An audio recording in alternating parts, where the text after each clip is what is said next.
Alright, hello everybody. Sorry for the late start. Hello Void Dweller, Zarmagus, OA, Mystery Theater, NGH, and Jess. Woo! Welcome back to 428 Shibuya Scramble. Last time, after several jumping McJumpingtons, we basically confirmed the fact that there is 100% a traitor in the police.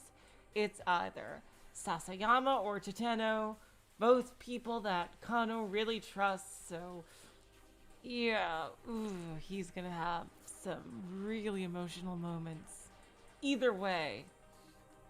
And Kano is such a sweetheart, so that's... Oh god. I'm not looking forward to that. Wait, I didn't mean to... Can I even go forward with Achi? Oh, I can. I didn't even realize I could go forward with Achi. I forgot that I had to press F2 to get to the next screen. Okay, so yeah. Tama's keeped out. We have a supposedly disturbing ending with her. Osawa, for whatever reason, right at the end is keeped out. Minorikawa is done. Kano is bad-ended for some reason. I guess, oh yeah, let's go back with Achi. Okay. Totally not jealous, dude. Alright. A short while later, Hitomi's phone chimed with a reply. I love this. I love music like this. Seriously. She checked the screen in a flash, all eagerness. Achi. Oh, God. Do I want to... Do I want it to seem like Achi is jealous? Or...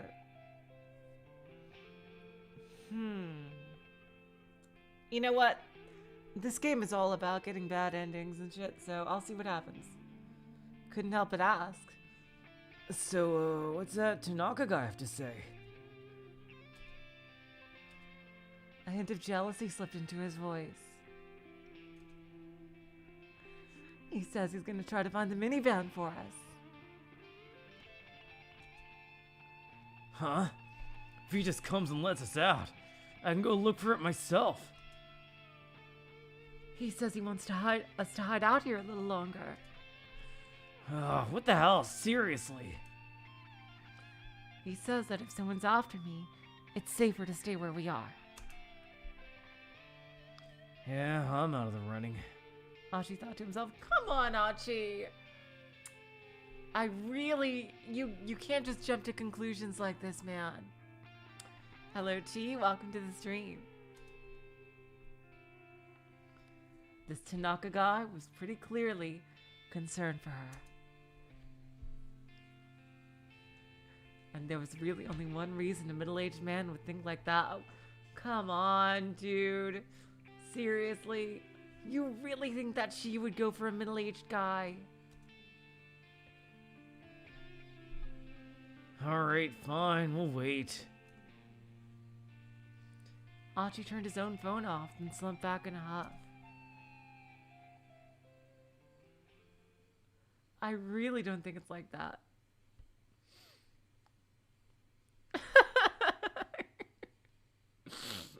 Hilarious, G-chan. I mean, Jess, sorry. Hilarious. After 20 more minutes in the storeroom, the two were sitting in silence. Achi had run out of things to talk about. Do you, think you'll ever be friends again? You and that one guy, Susumu, I think it was.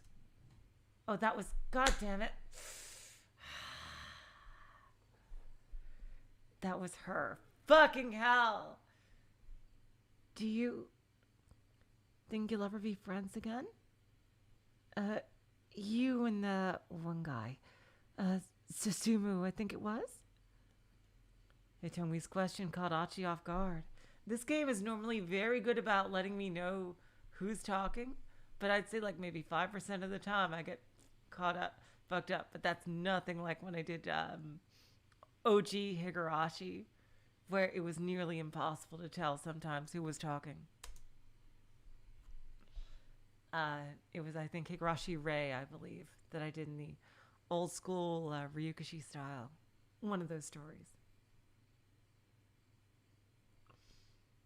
He stammered, unsure how to respond. Hitomi shook her head. I'm so sorry. I barely know you. That was insensitive of me. No, it's alright. I mean, sometimes I wish things could go back to the way they used to be. Achi said. He let out a tiny sigh. What that cure you guys said was the truth. I was the guy who founded SOS. Do you know what I mean by that? Hitomi gave a slight nod.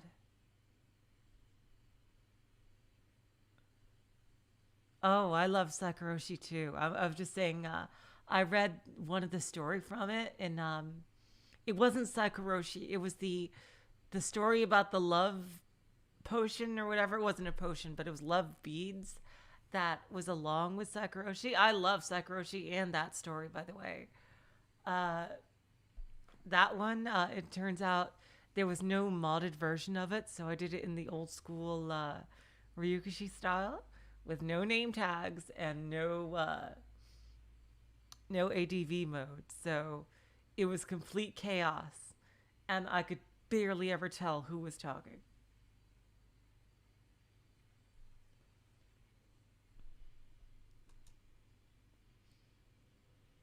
I mean, I never wanted to be in charge of a gang or anything. But I knew that if I left, SOS would just fall apart. And I didn't want everyone else to get all caught up in whoever would take my place. You know? So I thought long and hard about it. Looking for a way for folks to stay friends even after I was gone.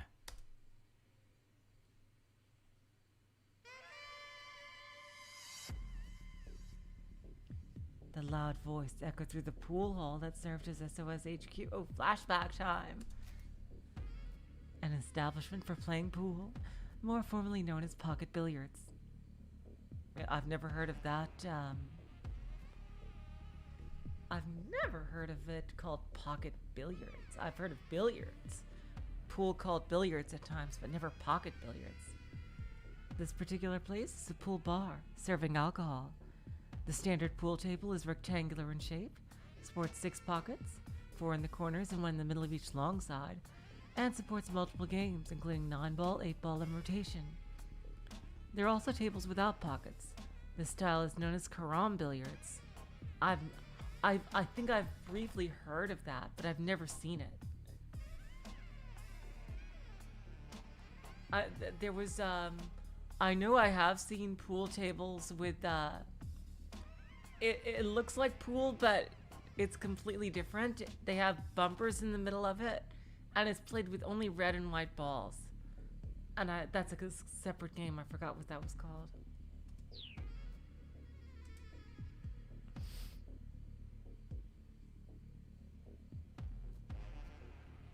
What do you mean you're leaving? Susumu was positively red in the face. You're a founder, Achi. You can't just up and quit. Susumu had been almost like a younger brother to Achi. If anyone was going to try to stop him, Achi knew full well it would be Susumu. Look, I'm not gang leader material. Oh, that's probably Achi talking. Look, I'm not gang leader material. All I've been trying to do is make sure we're all able to have fun. That's not true, Susumu said. Think about all that stuff you taught us. Don't you remember? Every man gets to make one request in his life that cannot be denied. Those are your words, Achi. Did I say that? It's the heaviest thing you've ever said. Then, to Achi's consternation, Susumu got down on his hands and knees. I'm begging you, please don't leave. Without you, SOS is nothing. Achi could feel his conviction waver. I'm begging you here, from one man to another. This is my one request. Susumu, I'm sorry. Achi could barely croak out the words. I'm leaving you in charge. You can't! Susumu pleaded. Please, don't say that! Achi turned his back to him in silence. Please, Achi! Why won't you listen? I can't possibly beg any harder than this! Enough with all the request nonsense. Achi grimaced. What? Look at you. Down on your hands and knees like that. Pathetic. Wow. We're getting some word etymology here. Ultimately stems from the Greek pathetikos, meaning subject to feeling or capable of emotion. Over time, the meaning changed to signify exciting the passions, and later on to the more modern sense of arousing one's pity. You gotta love how words have evolved. My mom is totally into that kind of thing. Like seeing the evolution of words. Like I've seen videos on stuff, letters, like actual letters that used to be part of the English alphabet that have completely just fallen out of use. They literally used to be more letters in the alphabet that just have dropped off.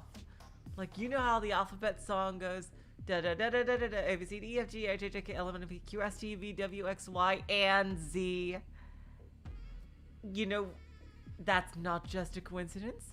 They're actually ampersand used to be an actual letter. Just signifying the word and, but an actual letter. Hello, Chi-chan. You didn't miss that much. We're having a flashback to Achi leaving the gang. I'm so glad to have you here, Chi-chan. I love it when you're here. The Thorn character as well. Yes, Jess. It's okay, Chi-chan. But thank you so much for coming.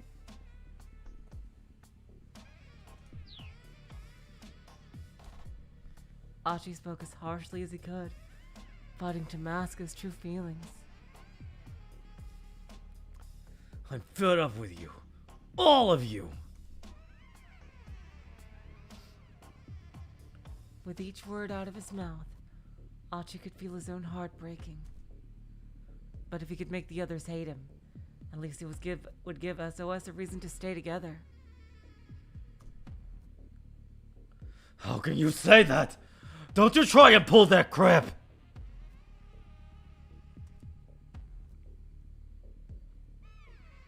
Susumu's tone had changed from sadness to anger. Fine then. He railed. I'm never asking you for anything again. I'll do what you want. I'll take the reins of SOS. Achi walked away, waving vaguely without looking back. Good luck. I mean it. Once he'd stepped out of the pool hall, he wiped his sleeve across his face. It came away wet with tears.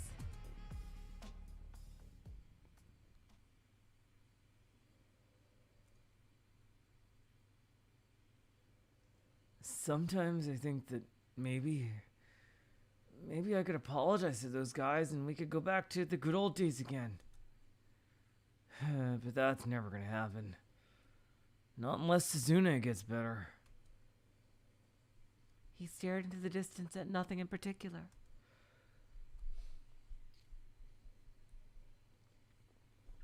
At least he'd sorted out how he felt about his former pals.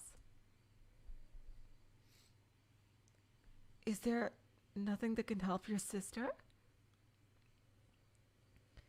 Hitomi asked. She needs a heart transplant. Oh, damn. And the problem with heart transplants is that the timing is tricky. The act of surgically implanting one person's heart into another's body. Such an operation is typically only performed on a patient with severe heart disease who cannot survive without a new heart. There are strict requirements that must be met before a heart can be transplanted. However, chief among them, that the donor must first be brain dead. Even if there's a donor available, the transplant has to be performed within 4 hours or things get dicey. Wow, we're getting a lot of the glossary entries here. Because lack of oxygen causes damage, refers to as warm ischemia damage. Ischemia damage, sorry. In any organ removed from a human body, a transplant must be carried out and blood circulation restored within a certain time window, known as the total ischemic time. In the case of a heart transplant, total ischemic time is only 4 hours. Helicopters and charter jets are frequently used to rapidly transport hearts for such operations.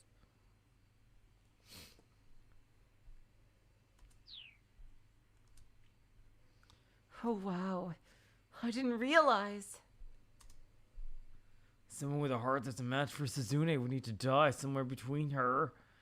Would need to die somewhere near her. Somewhere they could perform the surgery within that 4-hour window.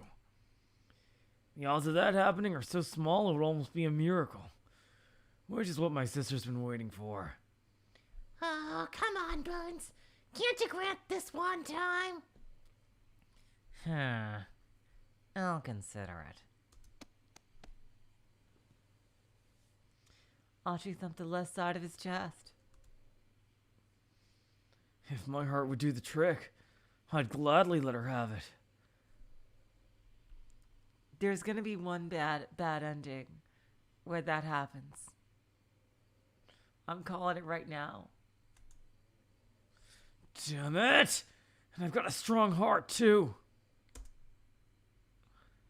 He thumped himself on the chest again and again. He didn't mention it to Hitomi, but Suzune's blood type made finding her a heart transplant even more difficult.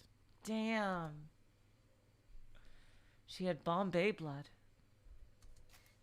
A type of blood that does not correspond to the more common types of ABO or AB. Holy fuckberries. In some instances, the standard blood typing yields a result of O in such individuals. First discovered in the city of Bombay, now Mumbai, on India's west coast. The blood type takes its name from that city due to its relatively high incidence rate among the inhabitants. Damn! I didn't know that there was a secret 5th blood type. Holy shit. Sounds like something that would only happen in like an anime. And damn, I'm kind of ashamed of that given my science background. Then again, I didn't study anatomy, but still. It was one of the rarest blood types in the world. Apparently there were only a few dozen people in all of Japan who had it. Fuck my life. Jeez. Rare blood types such as Bombay are scarce enough that even nationwide blood centers seldom have them in sufficient supply. For this reason, when such blood types are discovered in everyday testing, samples are quickly taken to be frozen and stored at temperatures lower than 80 degrees below centigrade. Yep, that's the cold storage. We had a -80 freezer.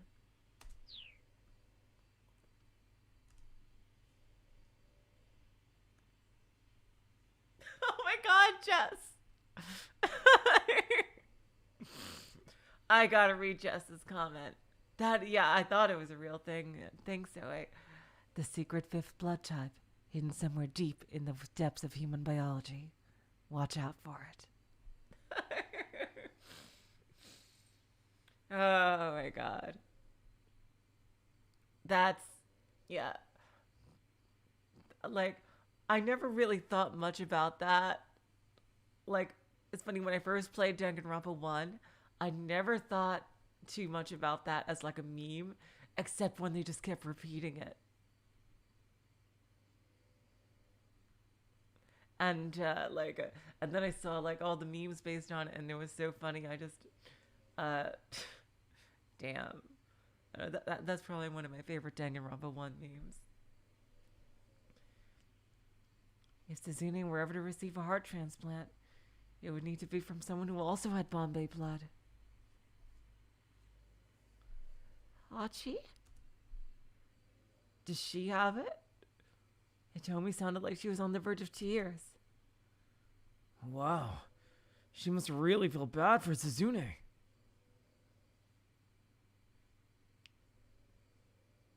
If you did manage to find a heart for your sister, what would you do?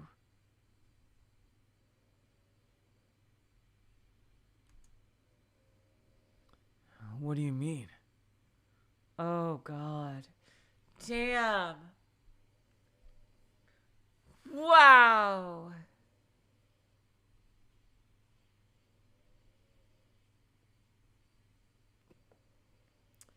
She has it, doesn't she? Oh, God. Shit. Oh, God. I am sensing some conflict for Achi. Oh, my God. Some future conflict. Oh, my God. I bet that's why the guy with the gun was chasing her. If he knew Achi, he probably knew Achi's sister. He might be trying to kill her for that reason. Oh my God.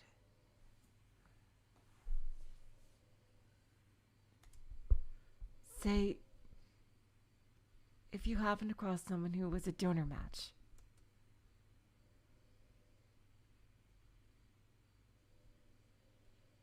I would do anything. Anything? Yeah. Whatever it took. I'd risk my own life if it meant helping Suzune. But would you risk other people's lives? Many people will say they'll risk their own lives. Yep. Oh my God. Yeah. I was thinking like, yep, this is Miyuri Kurisu all over again. Oh God. Ugh. Oh God.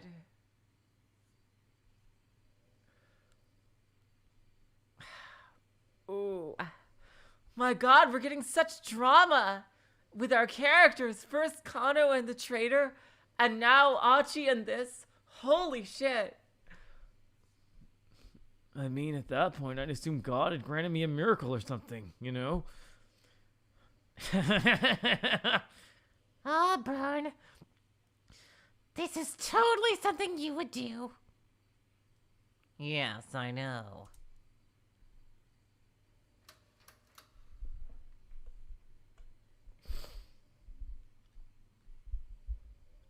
Mr. Tanaka.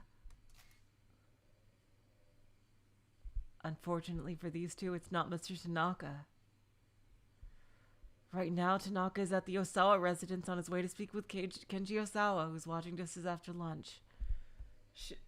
Is this gonna... Oh my God. This is insane. It's making me wonder, what drama are we gonna have with the other characters? Okay, I'm wondering if this is gonna jump to... I'm just gonna do the jump because it punishes me when I don't do jumps, even though I desperately want to see what's happening. Okay, good. This is how Osawa continues. Okay, good. This is how I break the thing for Osawa. Yep, broke the keep out.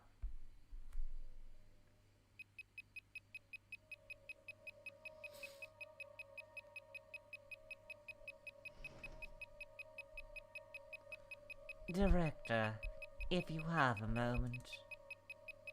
Oh no, that was Tanaka. Director, if you have a moment, Tanaka poked his head into the kitchen. I've got something urgent to discuss with you. Yes, of course. Osawa took the bug tracker from his pocket and handed it back to Kajiwara.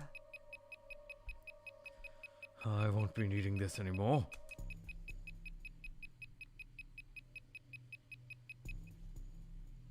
Damn. The fucking camera angles they have in the Osawa story. Look at this. Look at this. This looks like a picture straight out of SCP. Like, my God. terrifying.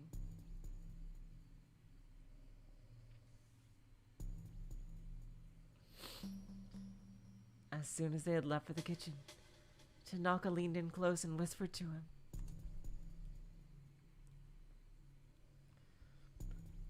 I got an email from Hitomi. He showed his cell phone to Osawa. It looks like my sister is being held captive in a blue minivan somewhere in Shibuya. But that man is still chasing me, so I can't really go looking for it. A blue minivan? Allow me to handle this, sir. I'll figure something out. Oh, that was Tanaka. I wonder if Tanaka might be evil. I wonder. Allow me to handle this, sir. I'll figure something out. Osawa knew he trusted Tanaka for a reason. Thank you. He said with a bow. Oh. You wouldn't happen to know any place she might have gone, do you, sir? What? It's just that all she's told me is that she's been moving around. I'm sorry. I don't really have any idea. Osawa replied. He was ashamed to say it. There wasn't a single place he knew of where his daughter might be inclined to go. Oh, I see.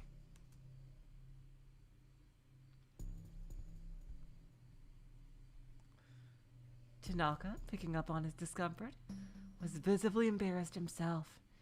He hastened to change his subject. By the way, how did your talk with Mr. Makino go?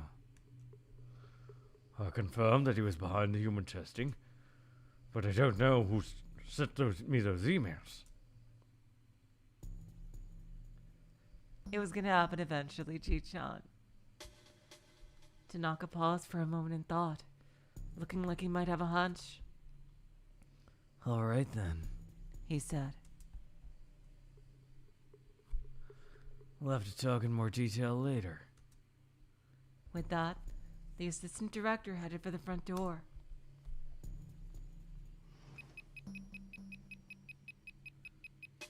Mr. Osawa. Kajiwara spoke from the kitchen door. Peeping in on me again. Osawa grumbled. Thankfully, it didn't appear that the detective had overheard his conversation with Tanaka. And good grief, that thing is noisy. If it's broken, why don't you just throw it out? The sounds from the bug tracker grew fainter and fainter. Tanaka is bugged, or he might be a traitor too.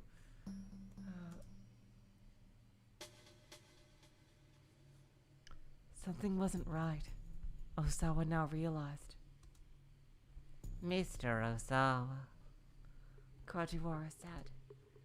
this is my bug tracker. Dun dun dun! Oh!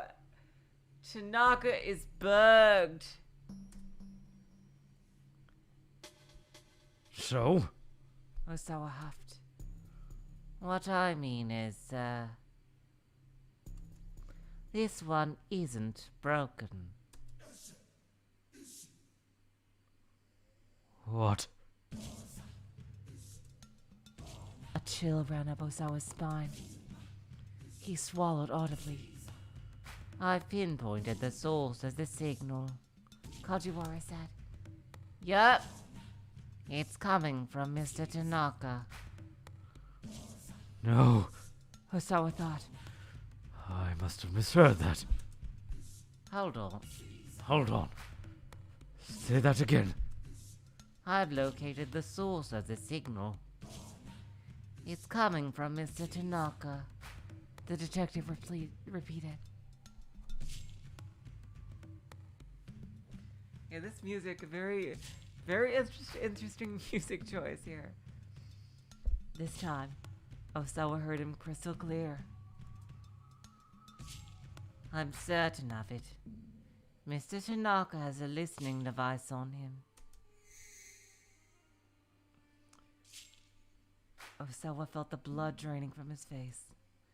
If someone had been listening in on the conversation just now, then they'd heard about the email from Hitomi. If the kidnappers were the ones listening, that meant Maria's life was now in danger. I'll go after him, sir. Kajiwara broke into a sprint. Osawa followed close behind.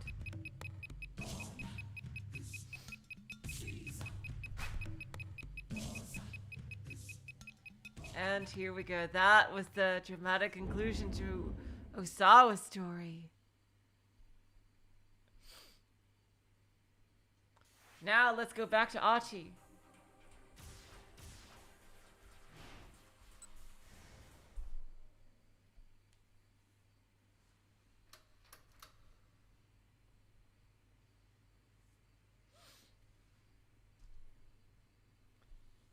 Hitomi's voice was barely a squeak. For a moment, all was silent.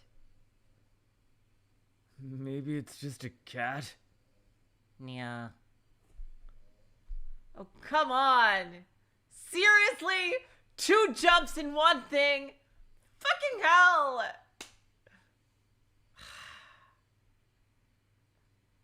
God. Okay, at least now we're gonna get to see that creepy bad end. That was mentioned earlier because I took off the costume. Fucking hell! It's time I scared this cat. I need to get rid of this costume, whatever it takes. I take hold of the head in both hands and yank it up as hard as I can.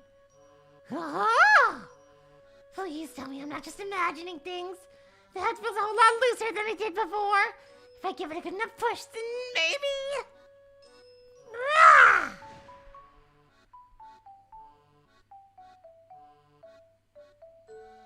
It comes up! I did it!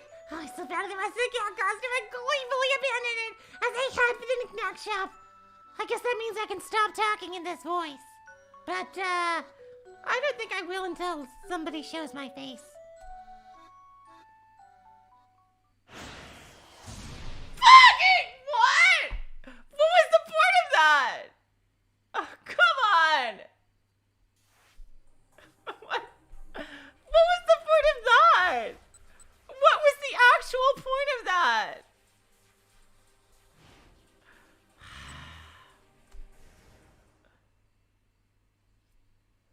Fucking hell. Fucking sorry. Fucking fuck fairies. God. Yeah, okay, Achi, yeah, whatever. The doorknob rattled ominously. You really think that's Tanaka? Achi asked. Yeah, come to think of it, Tanaka is in a position. He knows the daughters too, and he would have known their schedule to be kidnapped and stuff. A decent chance Tanaka might be evil, but that information could have easily come from whoever bugged Tanaka.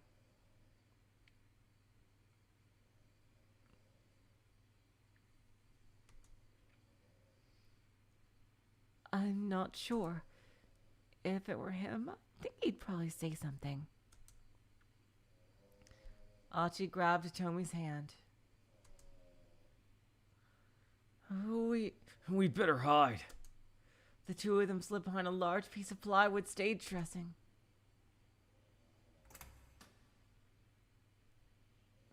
The door swung open with a loud creak. Oh my god, it's Toma! In stepped a cat. Knock, knock, motherfuckers. It's Tama-chan. Oh my god, okay, I wonder if this is the, Oh, it's just a kitty cat. a giant kitty cat walking upright. Achi and Hitomi stared in confusion. as someone in a cat costume slipped into the room. Hello, Eblis. Welcome to the stream. There was something vaguely sinister about the fuzzy figure.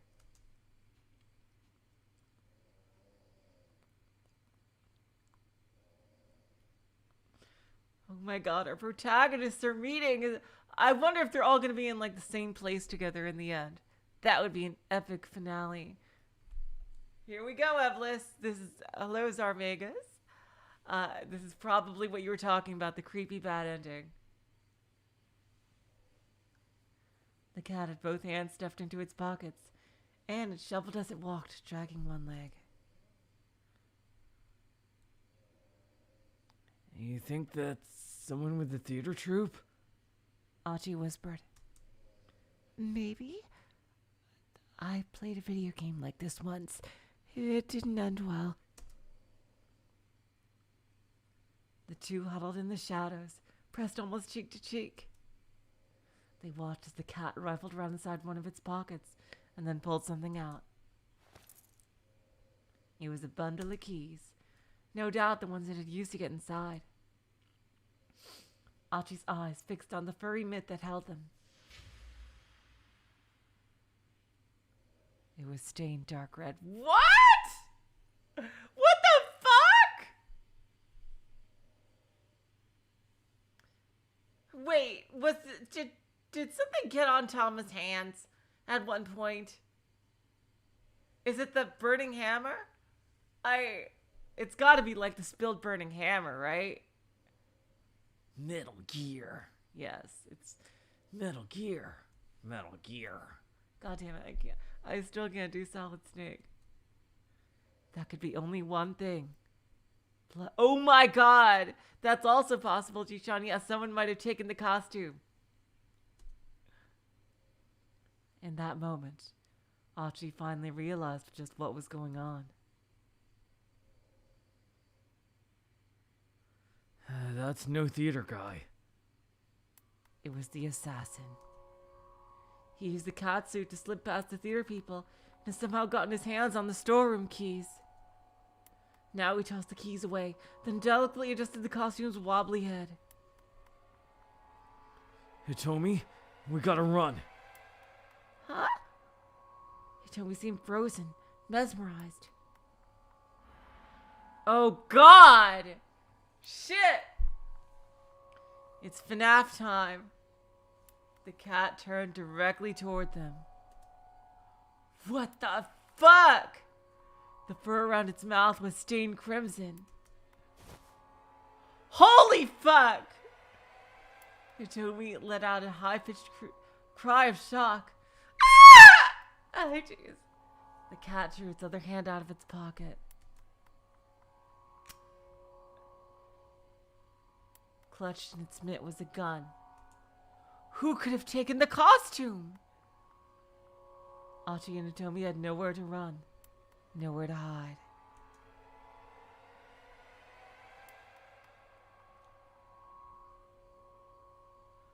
Oh my god. Time to go to Freddy Fazbear's Pizzeria. Now let's see what's up with the cat. Holy shit. Yep, disguised in the cat costume, the killer managed to corner Achi and Hitomi. But where to get that costume? As it happens, it's Tama's fault. She tossed the suit away after taking it off, allowing the assassin to find it and use it to deceive the theater troupe and gain access to the storeroom. Little could she have known.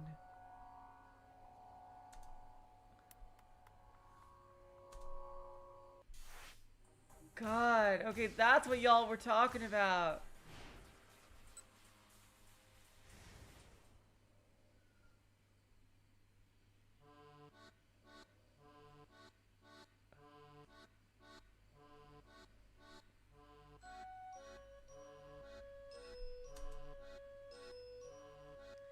Guess his cat stayed in the back. I figure I'll hit the knick-knack shop as is. Knick-knack, paddywhack, kitty got a gun. Wait, I don't have a gun. And of course, Keep out again, a fucking again for no reason. Why am I still kept out? Okay, now back to Achi.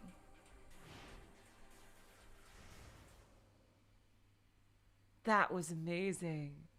That was creepy cool. I'm so glad I saw that.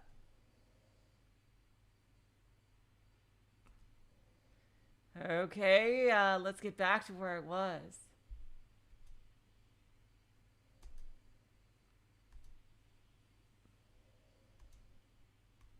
Okay, yes. Like, Isn't there anything that can help your sister? Like, would you do anything to help her? well, yeah, of course, anything. Would you murder a dozen people? Uh, Okay, let's see. Would you go into a Danganronpa? Let's see. Fucking hell. Okay. Yada yada ipso fatso. Achi thump. Oh, something's happening. Oh, no. That's the same. If my heart would do. Yes. Yes, it was a catastrophe. Okay.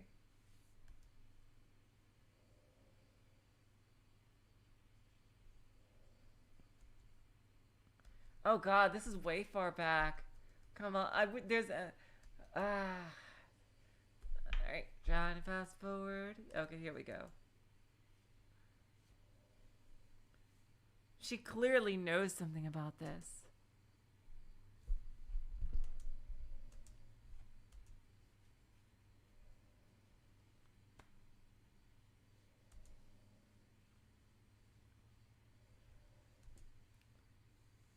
Anything? yeah, whatever it took. I'd risk my own life if it meant helping Suzune. I mean, at that point, I assumed God had granted me a miracle or something, you know? Or a witch.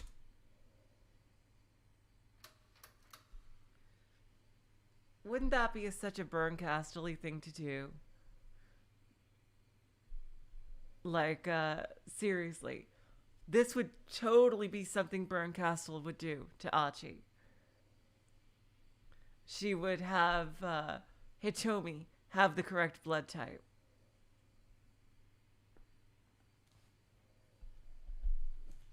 And she would go like, Well, there's your miracle.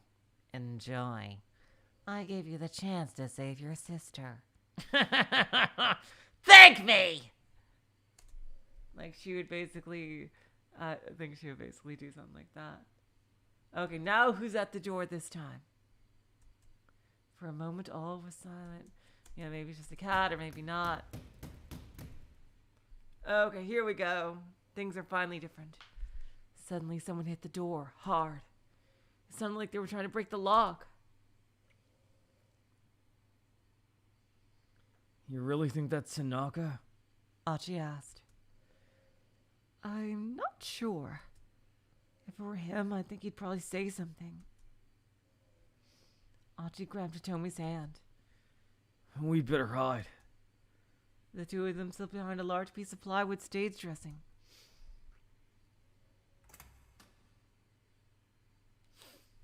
The door swung open with a loud creak. Oh, it's the cane dude.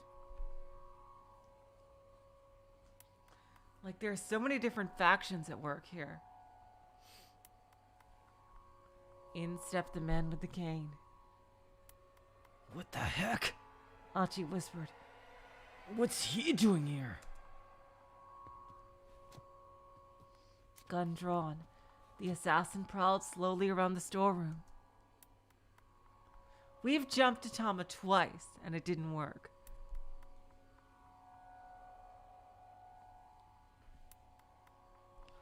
Achi and Hitomi crouched behind the plywood prop, trying not to make a sound.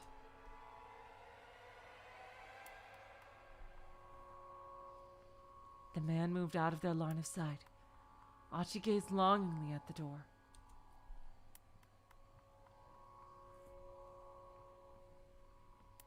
Achi risked a peek around the corner of the plywood. He still couldn't see the man with the cane. The door was maybe 5 meters away. What should they do?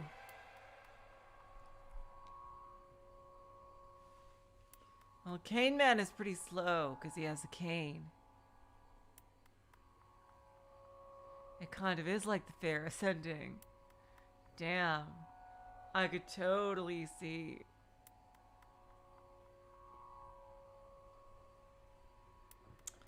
What are you doing here, Latte? Come on. You know you're not supposed to come here while I'm streaming. Jeez. You're just a silly cat. Go. Come on. Get out of here. Go do cat things. Okay. Let's see. To make a run for it or to wait for a safer chance? I think more good will come of waiting, because I want to know why the killer came in there in the first place. No, they needed to wait for a safer chance to escape.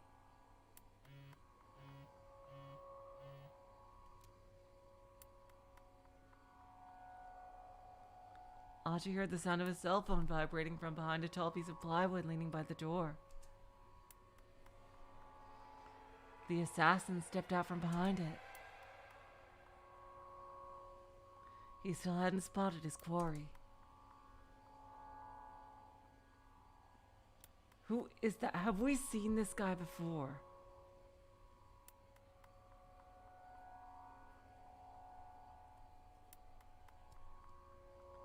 I'm sure this is the place. His voice was low and confident. Uh-oh, did he have friends? Still clutching his phone, the assassin wandered deeper into the storeroom. Achi and Hitomi took the opportunity to slip out the door.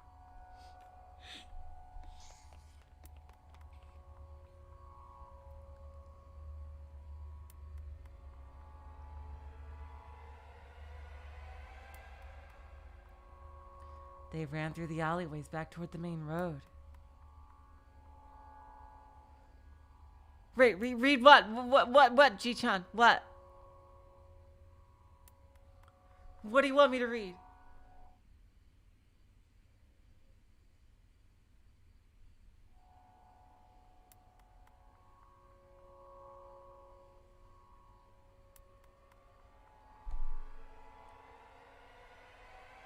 Okay, so you're saying we have to jump one more time? Is that it, Ji-chan?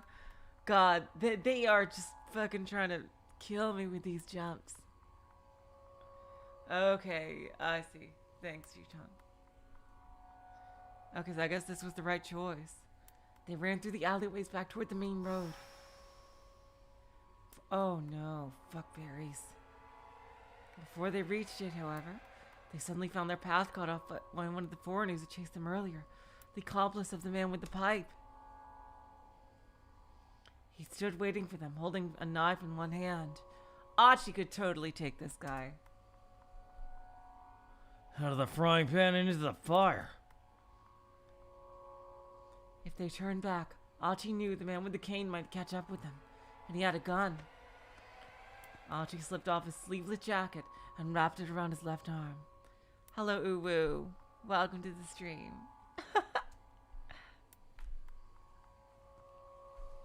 He was gonna have to use his left arm to guard against the knife while punching with his right hand. He clenched his fist and braced himself.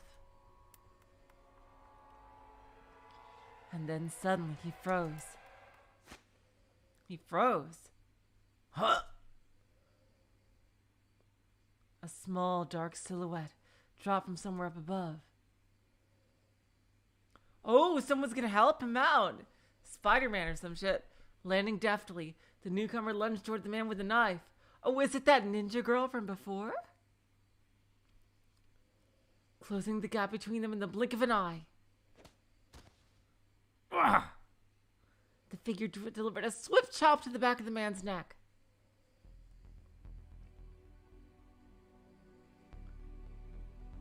He dropped to the pavement like a dead man, finally giving Achi a clear view of the shadow behind him.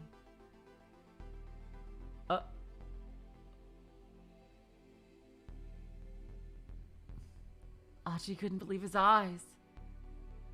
It was a small-statured young woman with Middle Eastern features.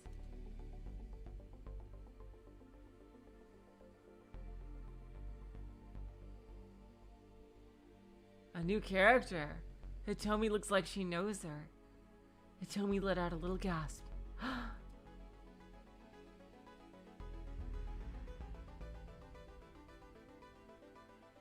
Canaan? Wow. Badass name. Oh, what the fuck is going on? The plot is exploding. Oh my god.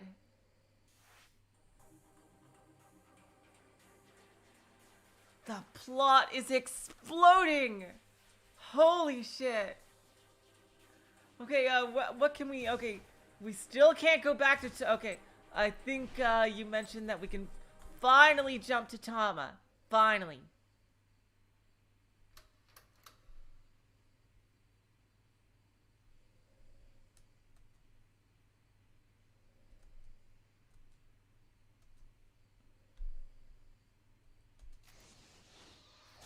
Finally jump to Tama.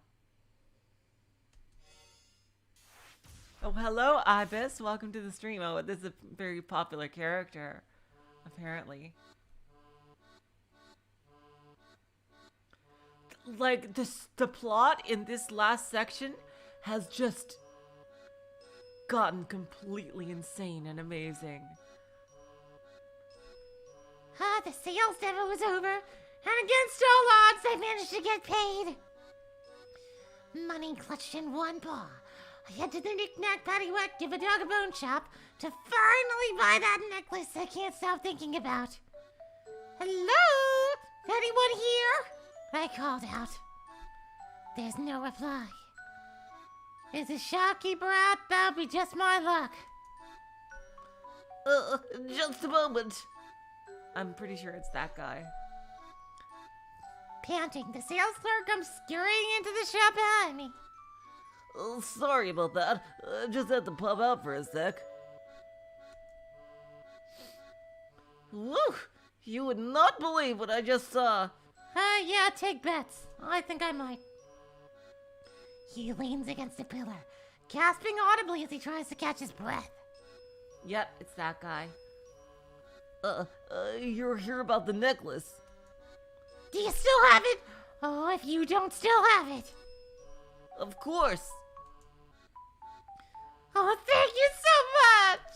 I have half the money here, and the rest is in my...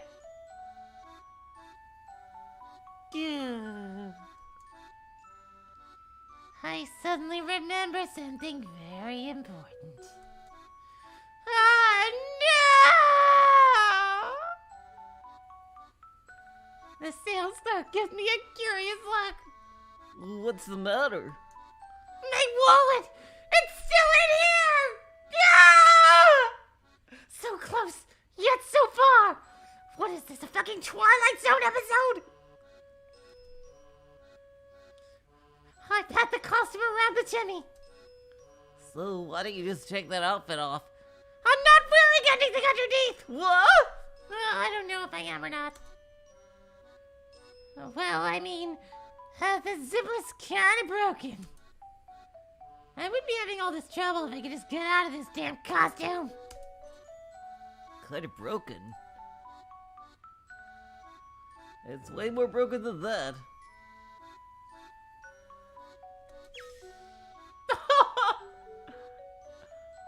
Oh my god.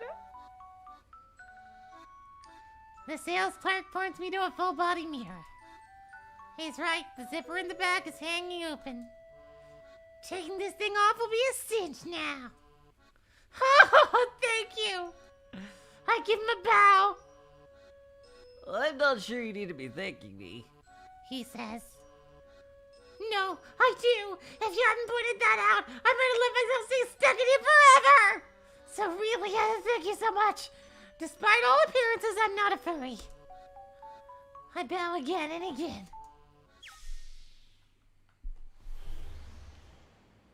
Oh wow. Cinematic.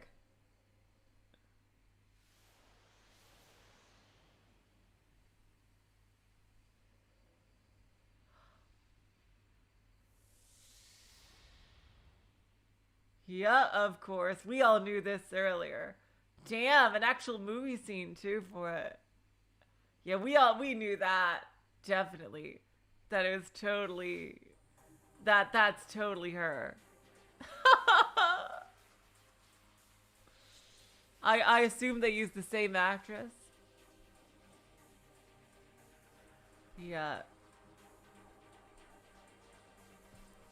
Damn, now I can't use the Lambda voice for her anymore. Oh, wow. Now that she's revealed her true self, she can finally breathe. Alright. Okay, to be continued, to be continued, to be continued. Bad end to be continued. All that's left is Kano. How can we avoid this bad end?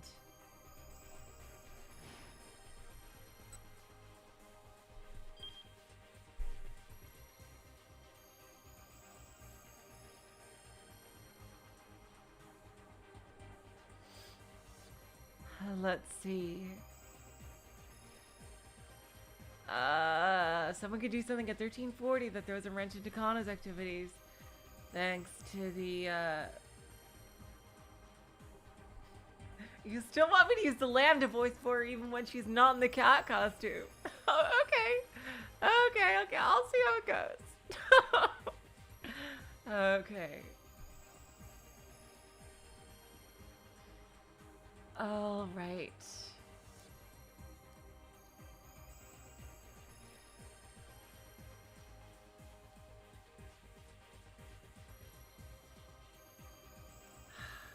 Who can do so?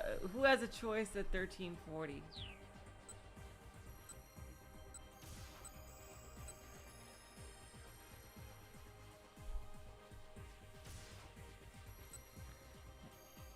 Okay, it's clearly not that choice of Tama. I don't think it's Osawa choosing what to eat. Is it Minorikawa? It could be.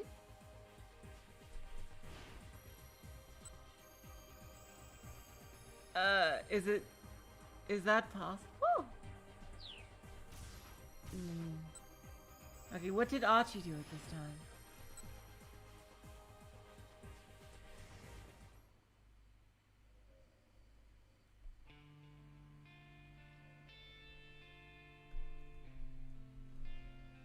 Let's see, Achi tried not to notice.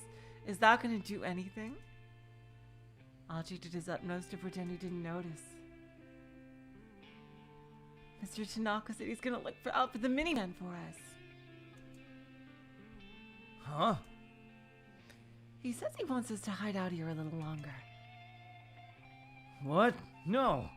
If he just comes and lets us out, I can go look for the van myself. Oh.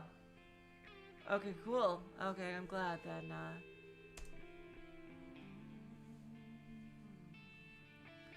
You said that if someone's after me, it's safer to stay where we are. Yeah, I'm out of the running. Did that affect it? Let's see. Nope. Okay, that didn't change a goddamn thing. Okay, it's Minorikawa somehow. How is this gonna affect, Are you serious? We're not gonna give him the survey? Oh, fucking hell. Really? I really like that interaction. Son of a bitch. It's not canon.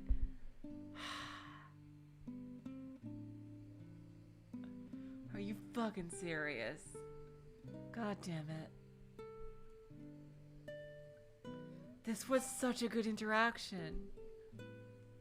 No, nothing really came to mind. It was about time to wrap this up for justice.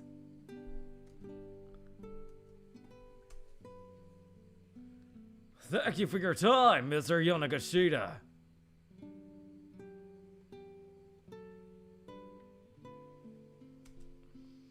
If you'll excuse me, though, I have to get to another interview. Oh, no, of course. Allow me to walk you out. Yanagashita rose to his feet as Minorikawa got up to leave. Oh, that won't be necessary. Oh, it's no trouble. I'm heading out now myself.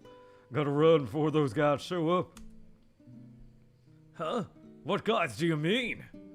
Oh, nobody. Just a personal thing is all. They parted ways outside the building, and Minorikawa headed off to the cafe to put his article together.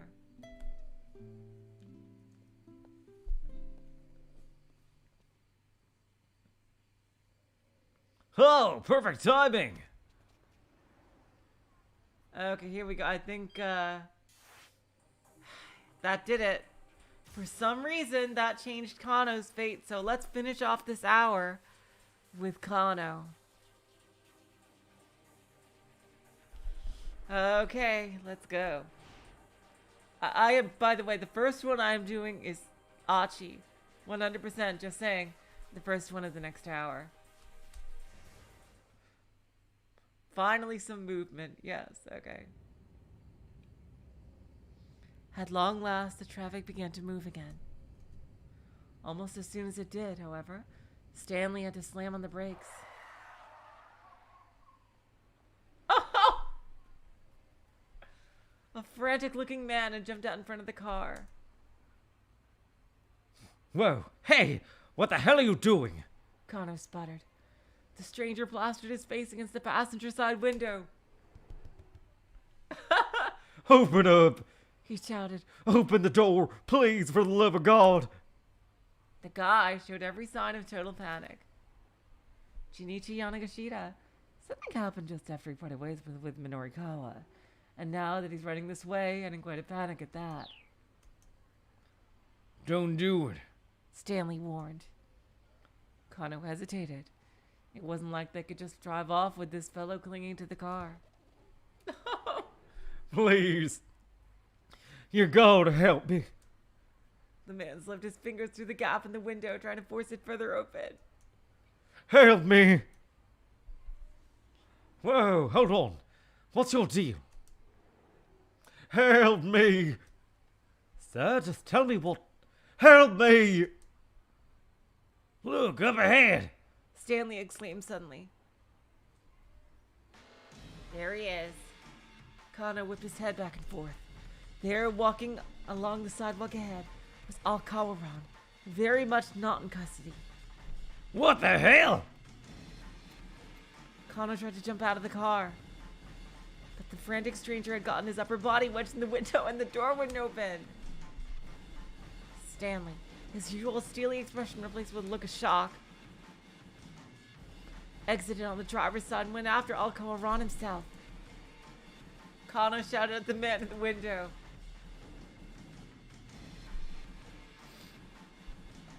You know what? I want to see these two team up. Alright, get in. If the guy was that desperate to get inside, Kano wasn't about to stop him. Besides, he needed to get the guy to calm down and let go of his arm. How? The man yelped. Let go, let go. Which is it? He was the one holding on.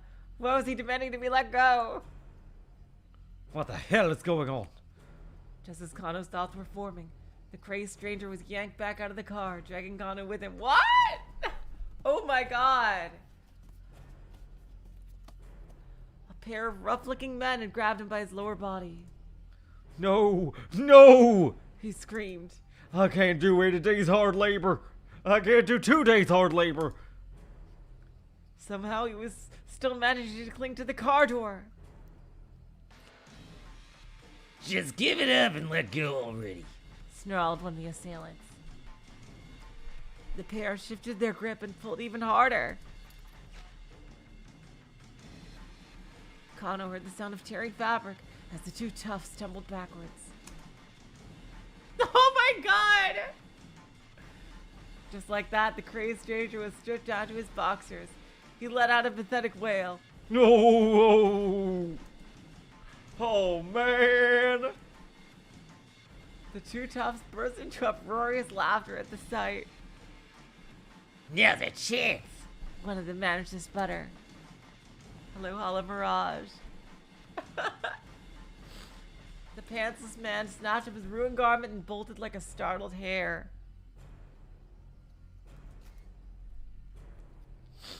To dart off incredibly quickly, in the manner of a fleeing rabbit. Yamagashita runs a lot more like a rat than a rabbit, though. Still cackling madly as two pursuers rushed after him.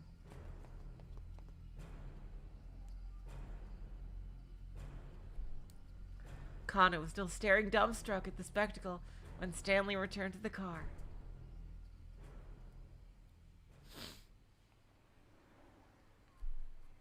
No look. I lost track of him. This doesn't make sense. Kano said, forcing himself to refocus on the case. Al-Karawan was taken back to the precinct. Oh, Al-Karawan was taken back to the precinct. What's he doing walking free? Stanley gave him a dubious look. Have you seriously not figured it out? He asked. Or is this some kind of strange Japanese joke I'm not getting? What are you talking about? Connor replied. No, Stanley, he's just very naive. But he's also very lovable. Do you know something I don't? Evidently I do. Your Detective Tateno let him go on purpose. That's the only explanation. Okay. Oh, wow.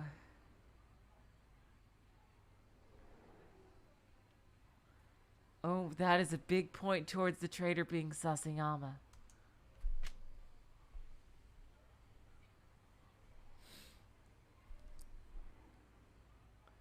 Enraged at the suggestion, Kano took a swing at him, but Stanley coolly caught his fist. Wow. This story is shaping up to be so awesome, It's not me you should be punching. the American warned. It's Tateno.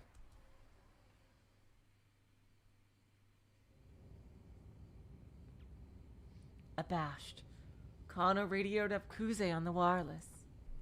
Sir, did Detective Tateno bring Tariq Al-Karawan into the precinct? It would appear that Detective Tateno has gone rogue. Kuze replied with chagrin. He what? Surely Kano had misheard. I don't trust this. I don't believe it. I really think it's gonna be Sasayama. Either way, it would be really awesome. Badass. Like, it's gonna be really big development for Kano's character. We've received an eyewitness account. Someone saw him allowing the suspect to go free. No. No, it can't be. We currently do not know Detective Tateno's whereabouts. Or just what the hell is going on with him? I wonder, could the guy with the gun be Tateno? I wonder. I mean, the cane guy.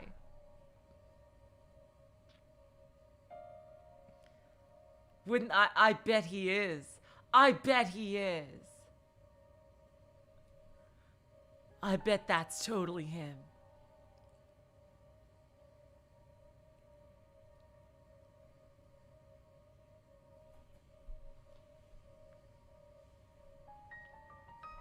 After Kano ended the call, Stanley let out a low chuckle.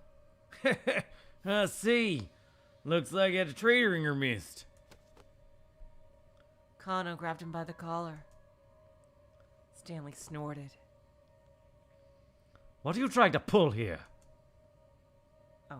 What are you trying to pull here? Tell me what you know. Kano snapped. All I did is state the facts, son. Look, I watched that man risk his life to talk down a would-be arsonist. He's a dyed-in-the-wool detective. He'd never betray anyone. I see. Stanley murmured. And he's a real deal. Kano stared in surprise. He'd expected an argument. Good.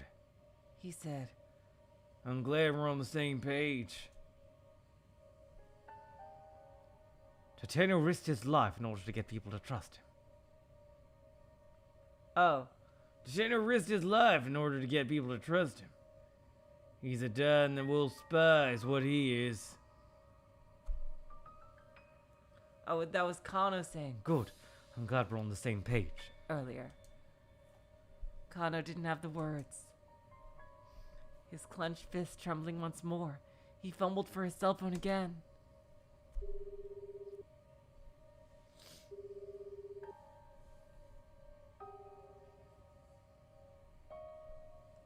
He dialed Tateno's number. The phone rang 5 times but failed to connect. There has to be a reason for this. Kano muttered. Tateno must know something we don't. Really now? Stanley scoffed. And what makes y'all so sure of that? Because Detective Tateno was sure this kidnapping wasn't all about the ransom.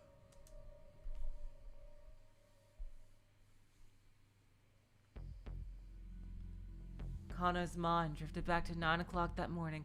That's it. I totally think that the guy with the cane is Tateno.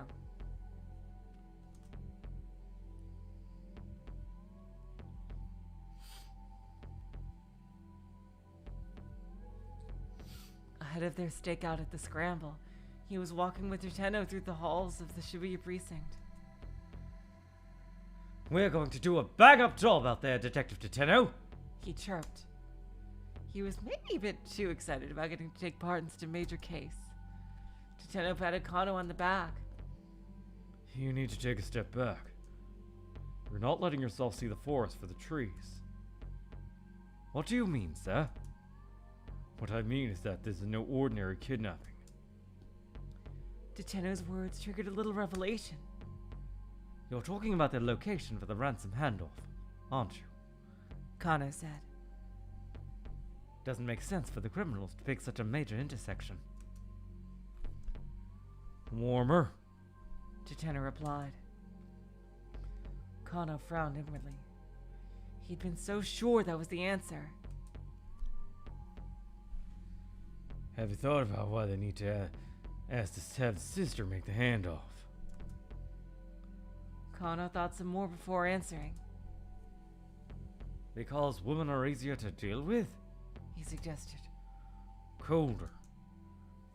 If that was the case, why not pick the mother? No, what worries me is that the fact that the Osawa girls are twins. They're having us send someone to the handoff who looks identical to the girl they kidnapped. What's going to happen when we do that? What is going to happen, sir? No, that's him saying. What's going to happen when we do that? What is going to happen, sir? Kano asked. I'm not sure yet, but I have a feeling the kidnapper's plan hinges on it.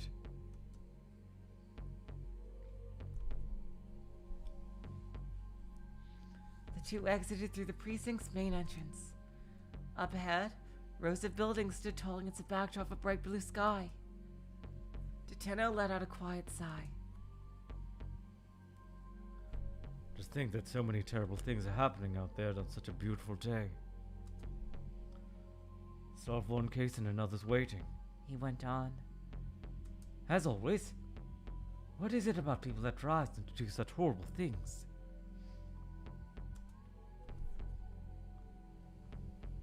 A girl abducted out of pure greed. When I think of how her parents must feel, I almost can't bear it. They made their way toward the Scramble. Tateno continued talking in a quiet voice. That was Tateno. Fuck. Yep. Oh god. Looking at his features right now from the back, I can just tell. Oh my god. The guy with the gun chasing Achi and Hitomi is Tateno. It has to be.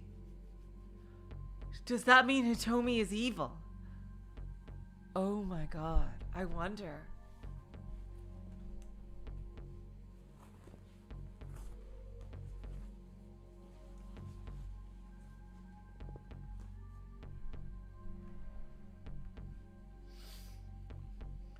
My father was a raging alcoholic. house was always a complete mess. It was loud, violent, never had any money, always reeked of booze.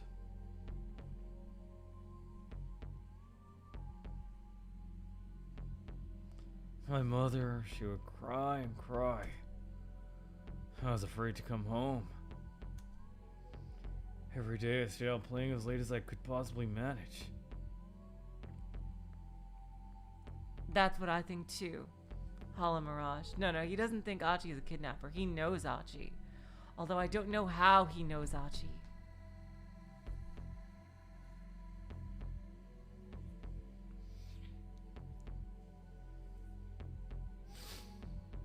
He might think Hitomi is evil. Oh, wait. Either way, I don't think the Kane guy is a true enemy. I really think Tateno is Kane guy. Which would make the evil mastermind Sasayama.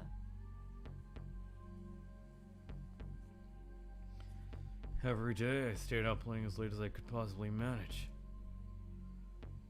Kano could hear the pain in Tateno's voice. That life took too much of a toll on my mother. She died when I was still in grade school. And my father, he just got worse. I was there with him at the end, after he wasted away to almost nothing. No, the sort of childhood I'd ever wish on anybody.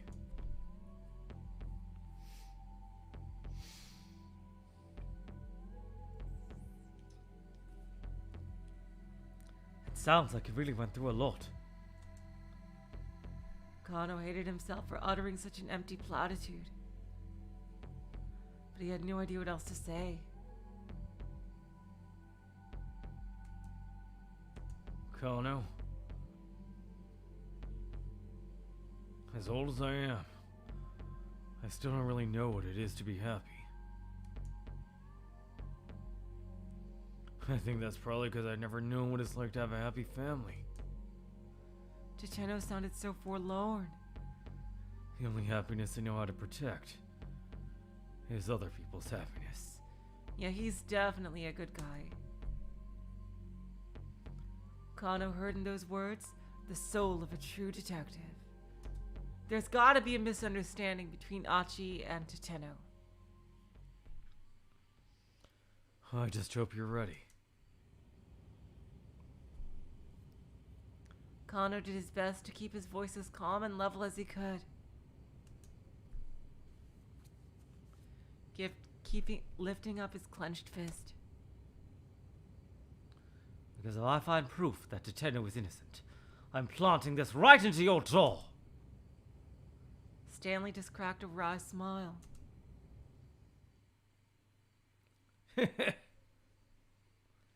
traffic had finally diminished, and they rapidly drew close to their destination.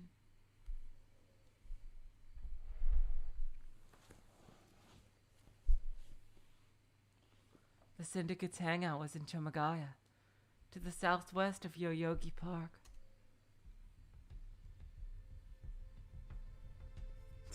There's the Black Lodge. The ratty building looked like it might come crashing down at any minute. The Black Lodge sign out front looked deliberately ominous. It does not. It looks like it's made with felt letters and goofy font.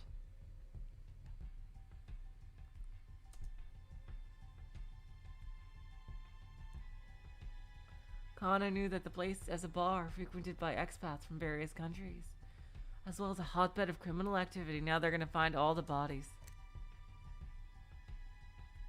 I'll take point. Stanley said. You back me up. He pulled a handgun from his suit pocket. It was a compact Glock, a model frequently used by the FBI or CIA. Okay, we've seen this scene already. It's the exact same scene we had way in the beginning, but delayed.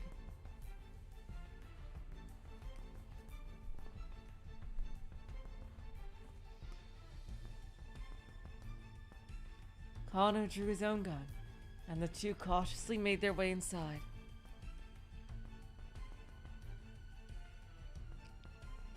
At the end of the hallway was a wooden door. Stanley signaled with his eyes.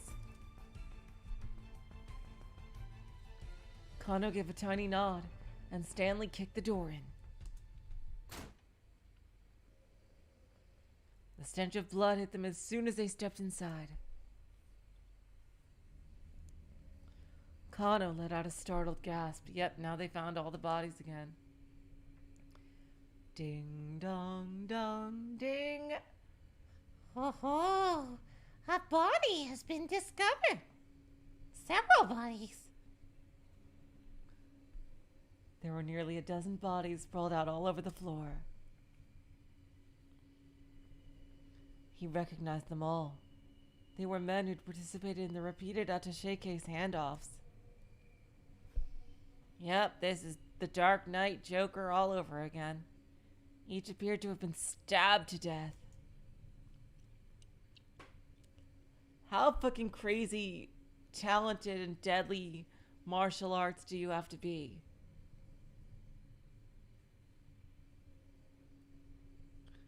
To kill that many people by stabbing. Stanley took a closer look. The blood's not fully dried. These guys weren't killed that long ago. Kano quickly scanned the bar high and low. But there was no sign of a killer in hiding. There was no trace of Maria either. One of the fallen men let out a faint, strained groan. We're still alive. Hey! Kano called out. Stay with us! He hunched down beside the wounded man. Ugh. A brief gurgle rose from the man's throat. He was clearly struggling to say something. But his voice was clearly struggling, too garbled.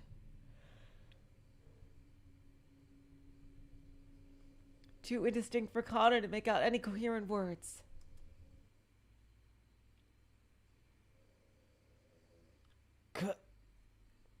Canaan. It's possible, but I think this is a red herring.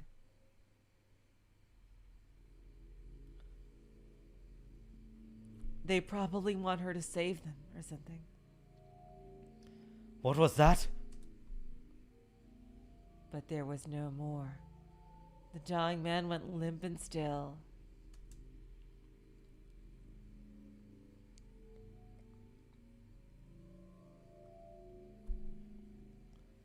Here we go, you guys. I can't wait to meet Canaan.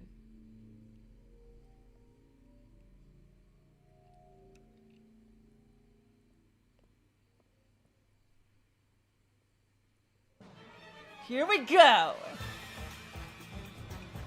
I've got a really bad preposition about this. Never take anything at face value. Just who are you calling? Flam flam, do you know me? You're important. So many things to yourself. Let's see.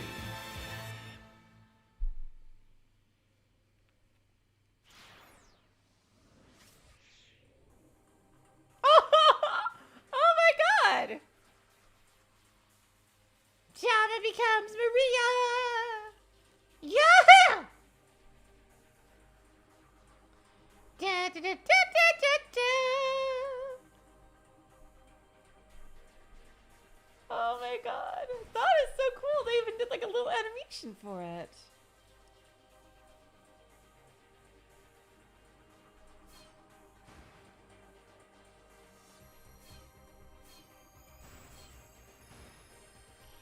I'm totally going to Achi.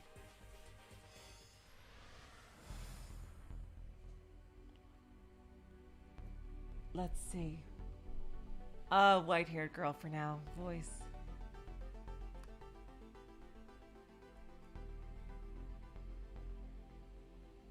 You must be Hitomi.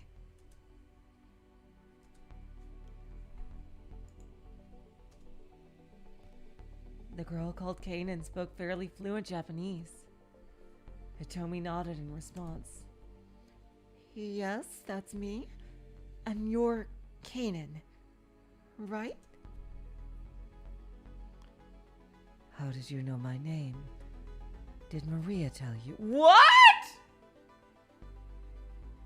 How did Maria know her?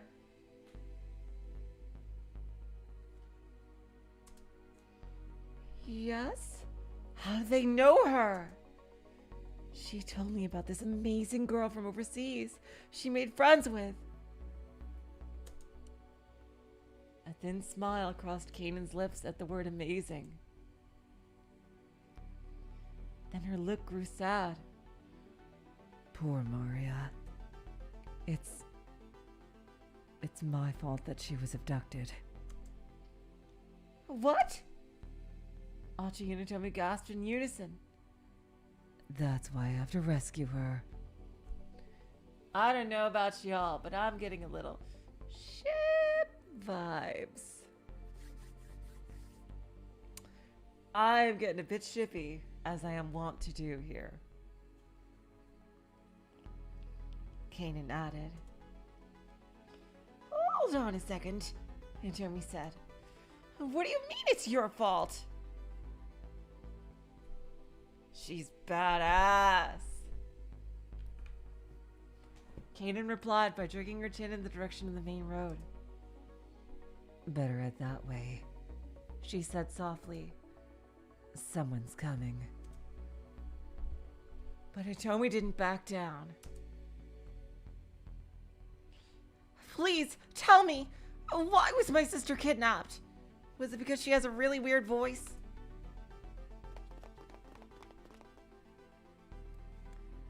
Several sets of footsteps echoed down the alley. They could see figures approaching now. By the looks of them, accomplices of the man Canaan had taken down earlier. You two get out of here, she warned. I'll handle this. She stepped out in front of Achi and Hitomi, moving with such confidence that they didn't doubt she could handle the threat.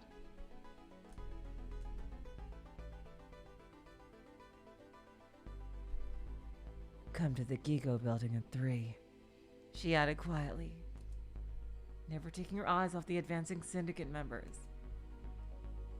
Huh? Hitomi squeaked. Oh, I didn't even... Oh, how appropriate. I didn't even realize that. I'll explain everything then. The criminals broke into a run. Come on, Hitomi, let's go! Achi hissed. He took her by the hand and bolted from the alleyway.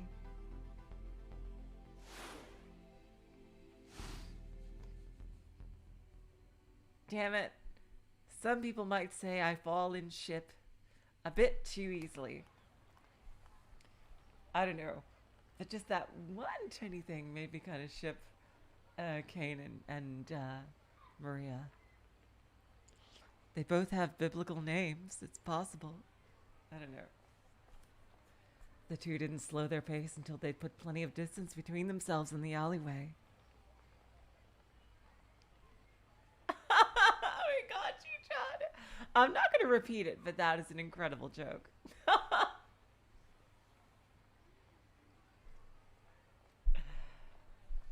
The two didn't slow their pace until they put plenty of distance between themselves and the alleyway. Canaan said this was her fault.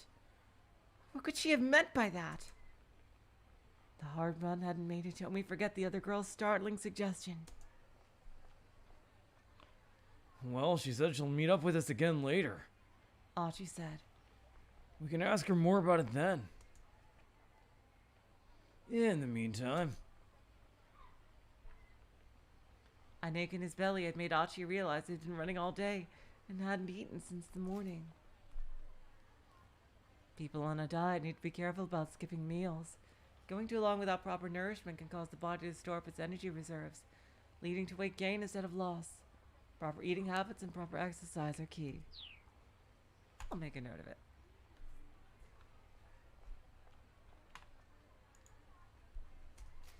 Goddamn, I didn't mean to. Okay. Maybe it's not the best time. This is probably Achi. Maybe it's not the best timing, but did you want to get some food?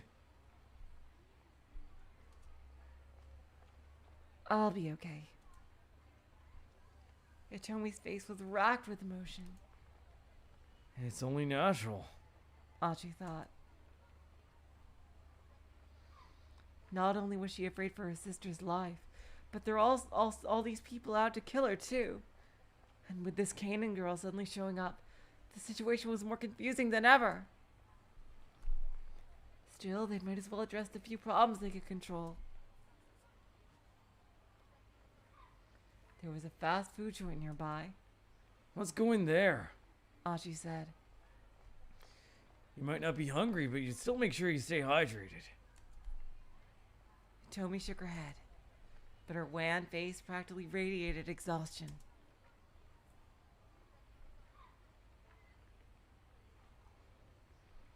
Come on, we should rest up a little. But There's no rush. If we're gonna meet up with Canaan later, it's probably best if we don't just wander aimlessly until then. This is the time in the game where you do all your side quests. You never know who we might run into.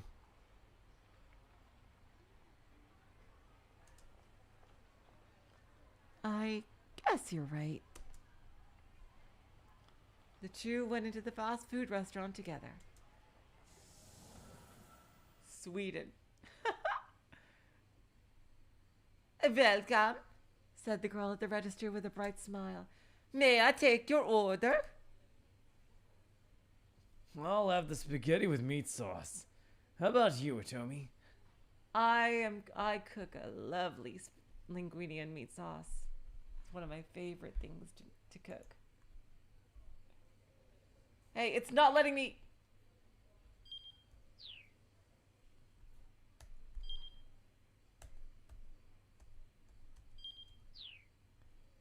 Why isn't my tab key working?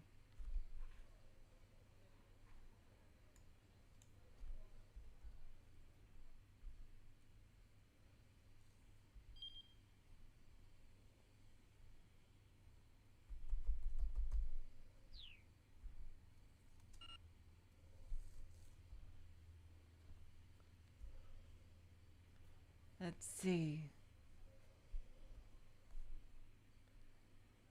I'll have the spaghetti with meat sauce. How about you, Hitomi? I'll just have an iced tea. No, is my tab key broken? Let me open up a random text file here.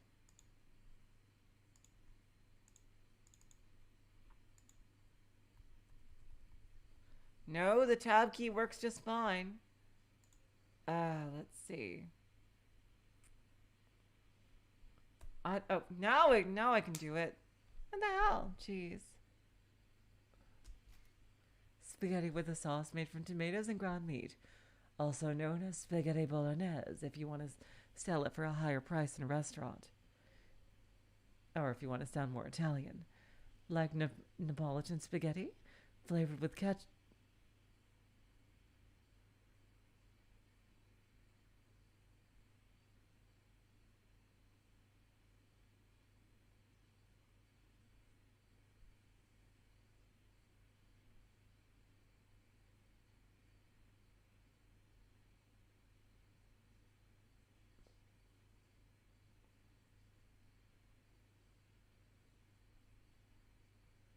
What?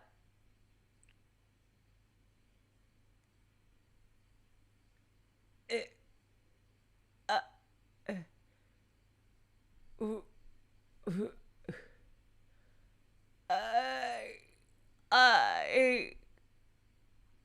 X fucking Q's me. You can't be serious.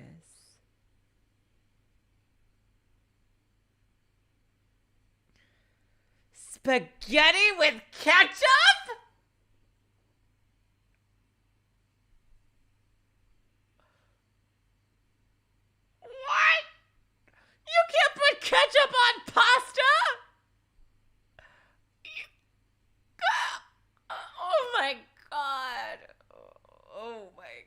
god. Wow, just the thought of that. Oh my god. What?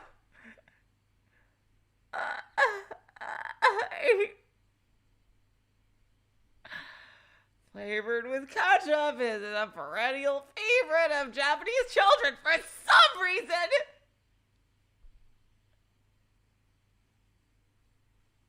Frozen packages at the supermarket for around 200 yen. A pommy for a simple and decently tasty microwave meal that's also easy on the what?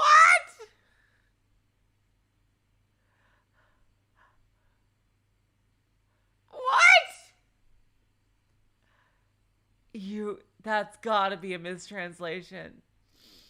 Yeah, they gotta mean tomato sauce, because I know in Australia it's really confusing. They call both tomato sauce, they call ketchup tomato sauce sometimes in Australia, which makes it super confusing when you want to have pasta. Oh wait, I don't know how you could stomach that. But, oh my god. Wow. Like, spaghetti with ketchup? God, I'm gonna tell you guys something now. I really don't like spaghetti in itself. I love linguine, fettuccine, pappardelle. Yeah, I agree with Ji-chan. Yeah. Oh my god.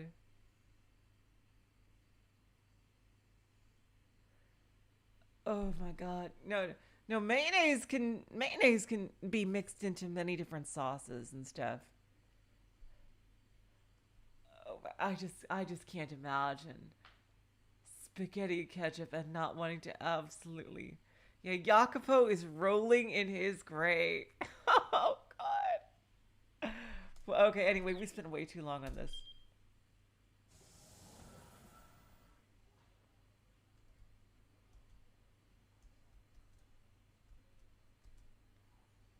Hey now, you should probably eat at least a little something. Okay. Well, then I'll have a strawberry parfait. Jeez.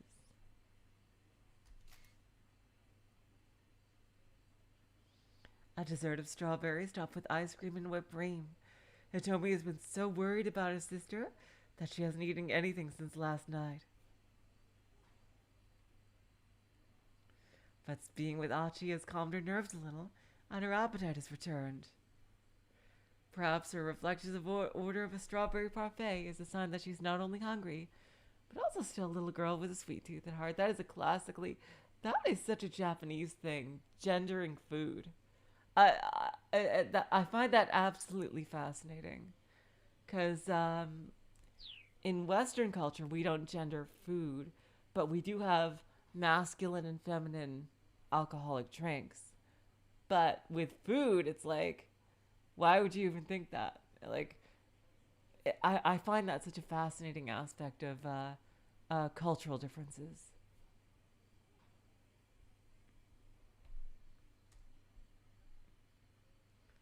She sounded a little embarrassed to be ordering a dessert. So yeah, Said Achi.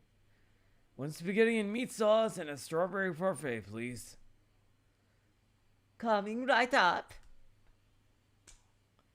The cashier promptly assembled their meal and set it on a tray. We've got a special contest going on right now, she said. Please check it out if you're interested.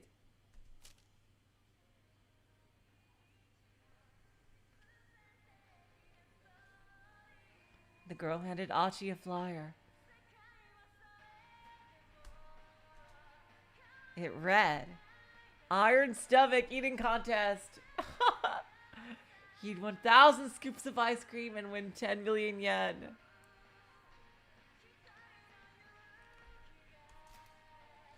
A competitive eating event held by this establishment, backed by Sun TV.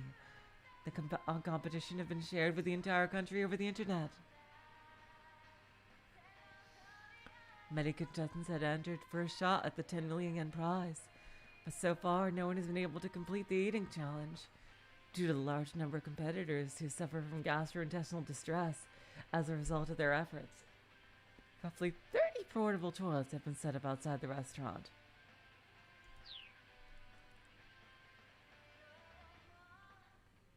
Yeah, Cheery is gonna totally win that. What the heck? Achi stared at the flyer as he took a seat at any open table. 1,000 scoops? That's impossible!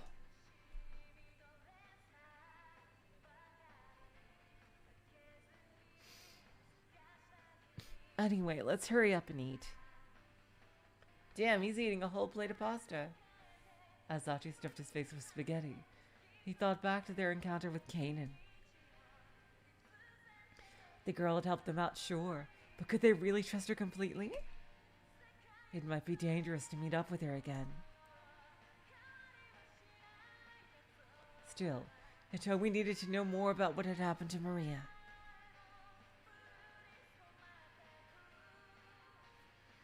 And Canaan obviously knew something about that. It looked like they need to take that risk.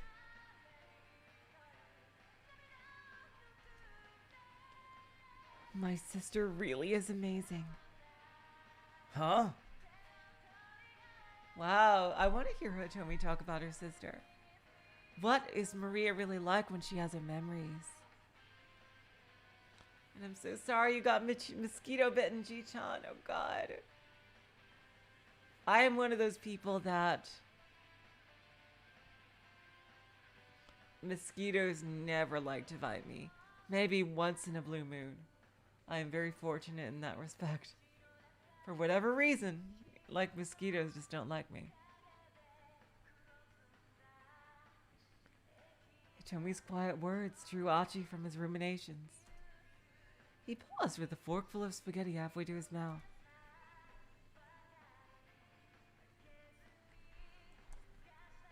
My sister met Canaan while she was on a trip to the Middle East with my father. Hitomi nibbled at her parfait, looking lonesome. Cool, but how does that in particular make your sister amazing? It's typical of her is all. She's so dynamic and gung-ho about things. Hitomi explained, her gaze turned inward.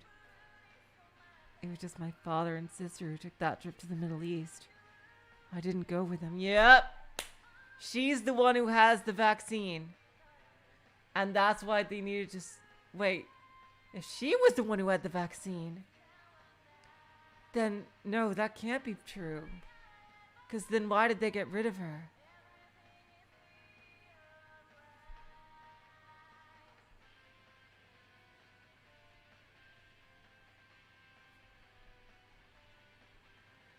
I don't know if she goes, "Woo!" though, Jess.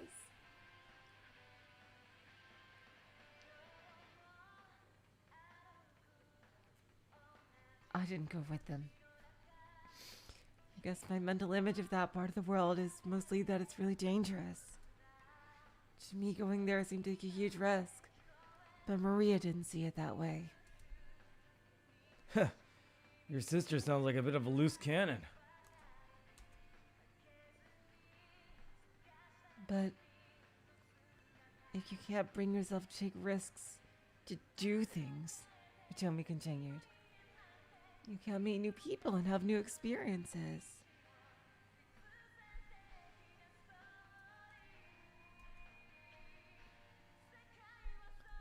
That's the part I always got hung up on. The risk. Ain't that a mood? I'd never be able to make a friend like Canaan. Oh, wow, I could feel that, Hitomi. I am a fucking scaredy cat. Y'all know I've talked about that enough times.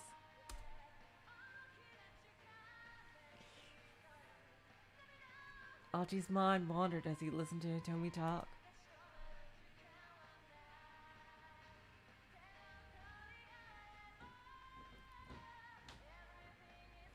Let's see.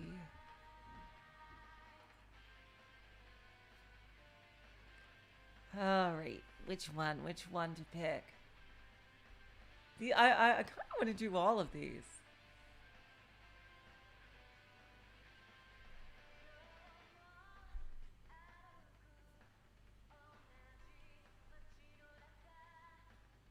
I think I'll choose the top one.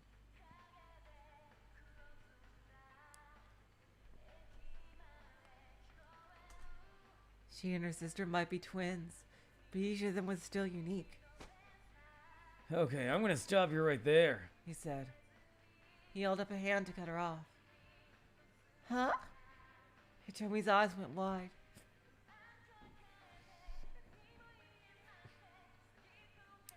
Why are you comparing yourself to your sister? I mean, I don't know what it's like to be a twin, but can't you just be yourself? Professor Palmer said the same thing. Huh?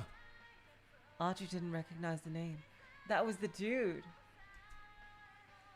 Oh, sorry. Leland Palmer. He's my university English professor. Yeah, that's the guy from the very beginning. He's given me advice on a whole bunch of things. That sounded rather intimate.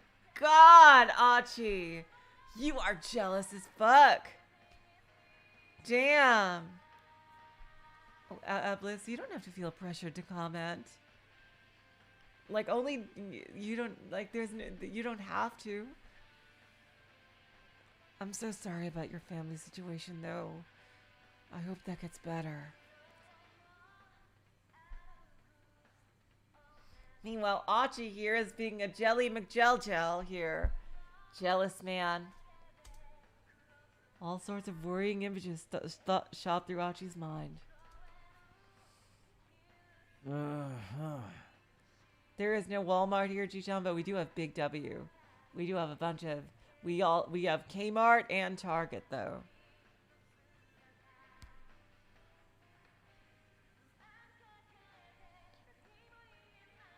I have never been to a Kroger. Void Dweller, although I have heard of it.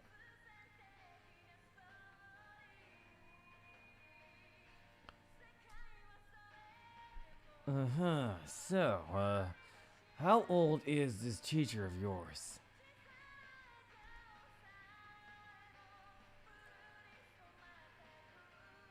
Huh? Around 40 or so, I guess?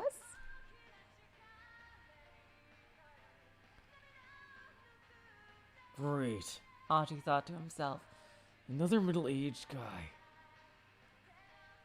Oh my god, Eblis! I was just shipping them! Are you serious? Oh my god! I was totally shipping them before when Canaan mentioned her. Oh wow.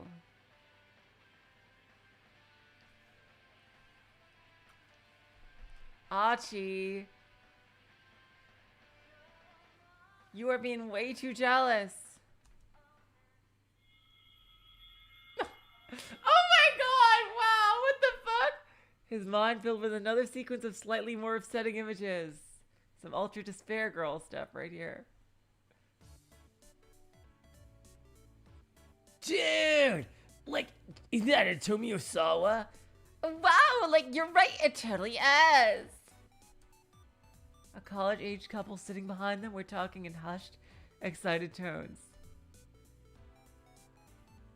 Man, she really is a total cutie. Bodacious.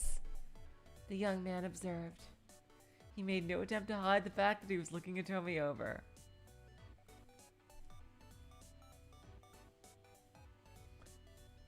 Like, literally, hold on, Masa, said the girl.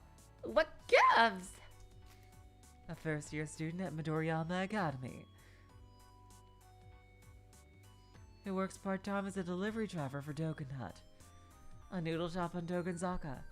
He's taken the day off work today in order to attempt a dry run of the Iron Stomach eating competition, hoping to strike it rich while his girlfriend looks on. But now that he's eaten 2 parfaits, his stomach isn't feeling well, and just gotten back from his 5th trip to the toilet. Oh god! You should take some Pepto.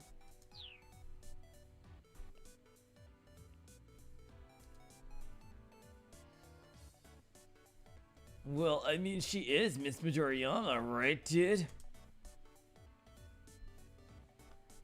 Miss Midoriyama.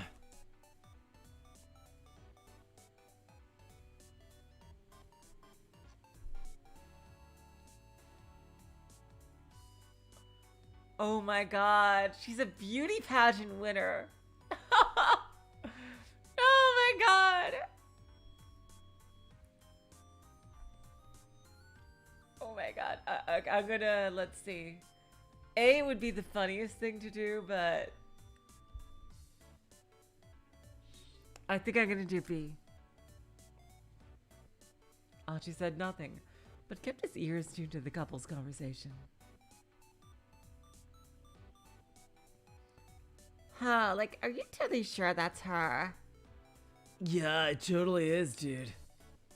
Like, no, it totally isn't. Isn't that Maria Osawa?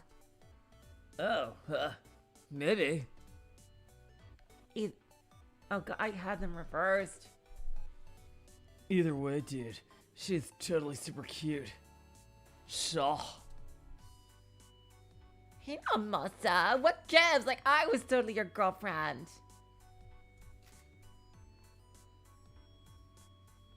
Okay, a first-year student at Midoriyama Academy works part-time for Dogen Handoze.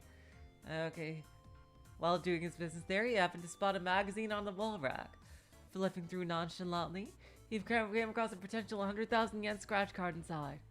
Seeing that it hadn't been scratched off, he considered trying for the prize, but then deciding that it was no time to press his luck, left the restroom without scratching it.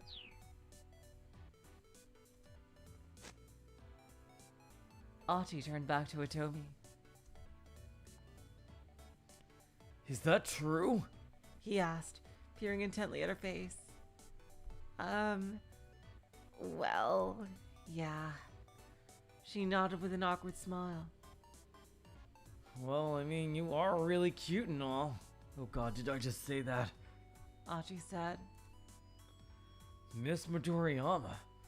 Well, I'll be. He nodded to himself as he took it all in.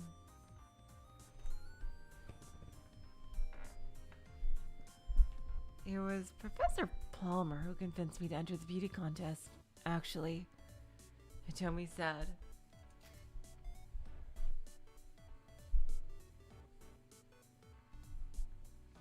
The Miss Midoriyama contest at Midoriyama Academy is considered one of the top student beauty pageants in Japan. Pin-up shops of both Hitomi and Maria have already graced the pages of several magazines. They're models! Oh my god! Oh wow! So they already have careers. Talent agencies have already made attempts to scout them, but both girls declined, claiming they entered the contest just for the memories, and that they have no interest in show business, really. Oh, wow.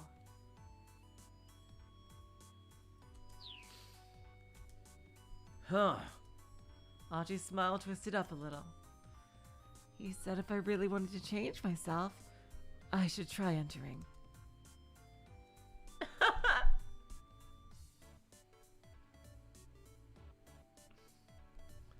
Achi maintained his outward composure, but inside his heart was racing.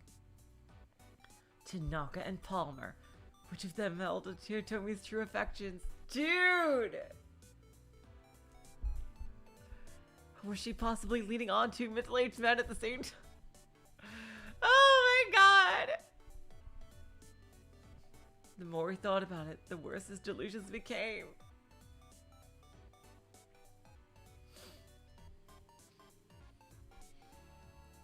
What actually happened, though, is my sister and I both won the prize. Hitomi's words snapped him out of his funk. She sounded disappointed. Huh? They gave out a double prize. Turns out my sister had entered the competition too. She smiled a self-deprecating smile. I guess twins really do think alike, huh? Hey, double schmubble, you still won a prize, right? That's pretty impressive. Nah, they just picked me as an afterthought to my sister because twins sharing the prize made for a good headline. She looked away sadly. Did they say they picked you as an afterthought? They didn't have to. It was obvious that my sister really won. You can't know that. Maybe she was the afterthought. Come on, you need to believe in yourself. Hitomi just hung her head. Oh, Hitomi.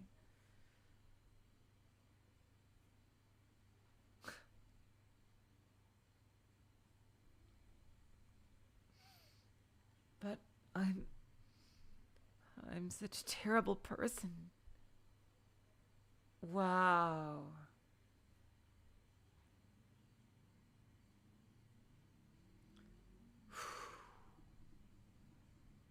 I was not expecting this to be her character. Wow, that is super relatable.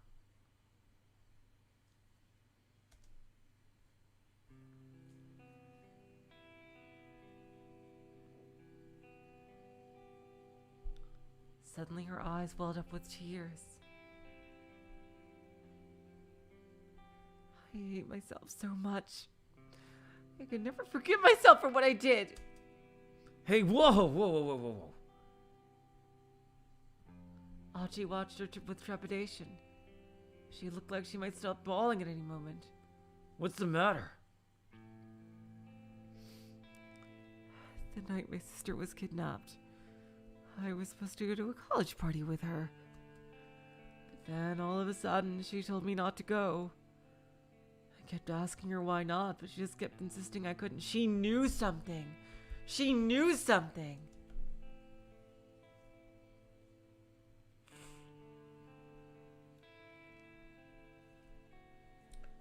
What did she actually know?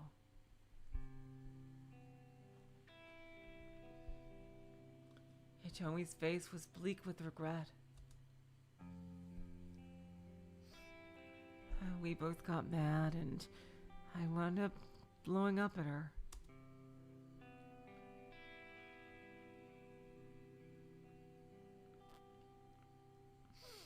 Okay, I get it. I don't need to go to the party. Fine. I'll just be your little tag along anyway. It's like in that beauty contest. You couldn't just let me enter that by myself, could you? You always have to be the center of attention. Maria scowled. Fine. Party starts at 7. Try not to forget, okay?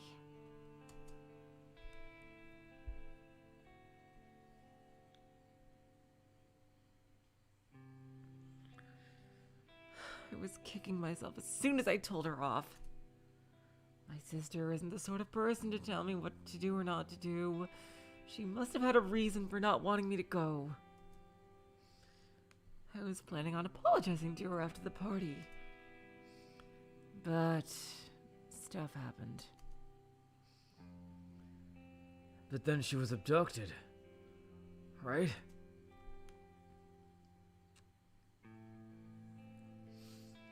Achi polished off the last of his spaghetti. He sat down his fork, then wiped his mouth. Hitomi, I get why you're trying so hard to save your sister, He said. And maybe I'm not as tough as that Canaan girl, but I'll stick with you to the end if you'll let me. He tried his best to convey an optimism he didn't really feel.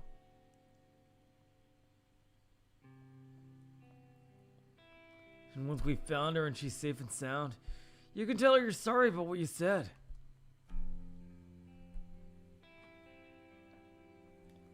At long last, Hitomi cracked a smile.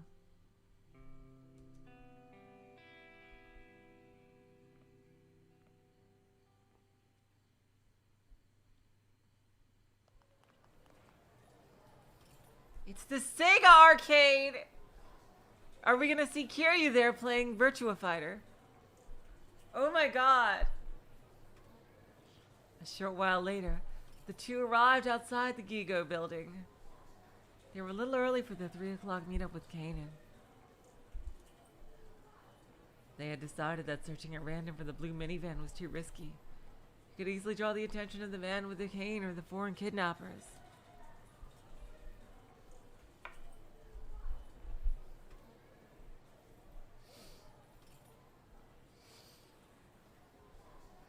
Getting information from Canaan seemed like the best move. Oh, hey. Achi said as they waited. You got a little rip in your top. When did that happen? Hitomi glanced at her shoulder and saw the tear in her fabric. Oh, you're right. When did that happen, I wonder?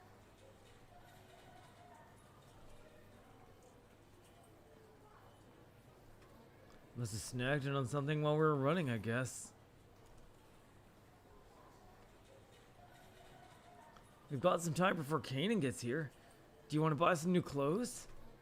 Huh? Are you sure that's a good idea? Side quests, remember? We'll stick out if we just stand around here waiting. May as well head inside until it's time.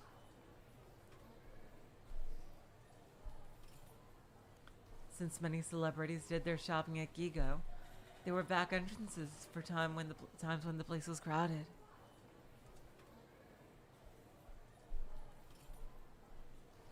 Everyone who frequented the old shopping district knew about them, including Achi and Hitomi. In a pinch, one of those back entrances could be an escape route.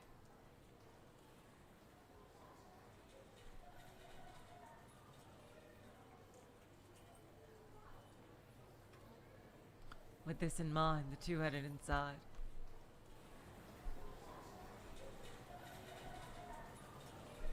Shibuya Gigo was an entertainment complex featuring a video arcade and fashion shops.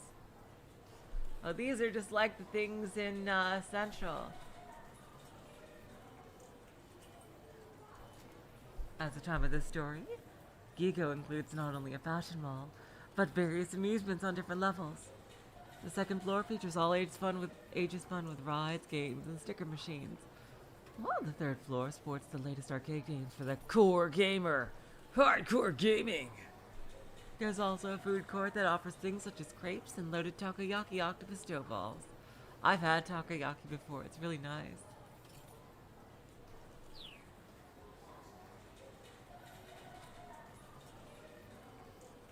The ground floor and two basement levels of the building were designed as an amusement area, outfitted with skee ball, claw cranes, fighting games, and the like. My god, this section is going on quite long. I was thinking we would be hit with a keep out or something anytime soon. Or a bad end or a jump.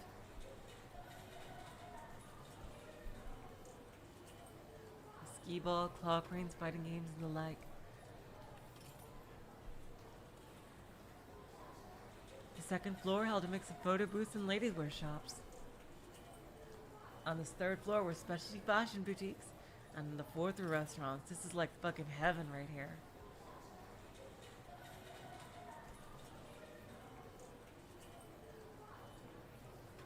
Achi and Hitomi took the elevator to the second floor. Hitomi started heading for the shops, but Achi stopped her. Hey, wait up! What's the matter? Dude hanging around a women's clothing store is gonna stand out. I'll wait for you here. There seemed to be nobody but female customers around. If the man with the cane or the kidnappers appeared, Achi figured he would spot them right away. It should be safe for Hitomi to shop on her own for a short while. All right, Hitomi said. I'll try to make this quick.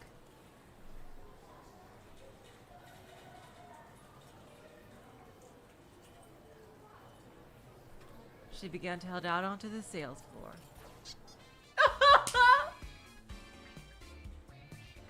How did you get here? Whoa! A seedy-looking man poked out from beneath the door of a photo booth right at Hitomi's feet. There was a close one, wasn't it, Tama? He said to her. I thought I was dead meat for sure. Oh my god, and of course he thinks she's Tama. His tone was oddly cheerful, considering what he was saying. Who's this guy? Achi asked. You know him? No, I don't. The sketchy fellow gave her an ingratiating look. Come on, Tama. Don't be like that. Hitomi took an anxious step back. Hey man, knock it off. Achi dragged the guy up to his feet. Okay. No need to get all testy.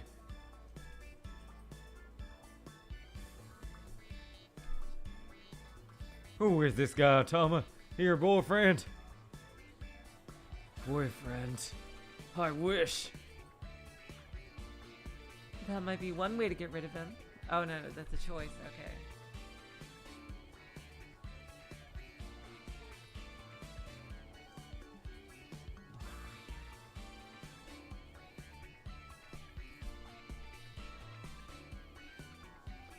I think that choice B would be the funniest.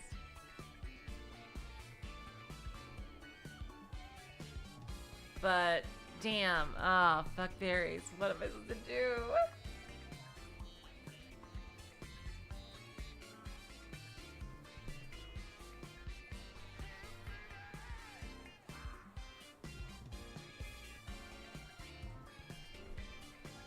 Oh, God. Let's see.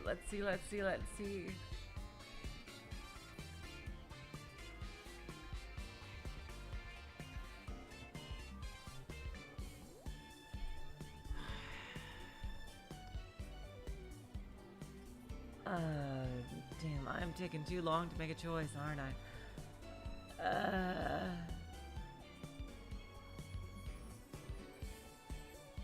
You know what? I'm gonna do B. No, he's not my boyfriend. Ooh, ouch. He doesn't even get a chance to respond. We did not it before the words were out of Achi's mouth. He felt a little pang of heartbreak. Ouch! Ouch! Ouch!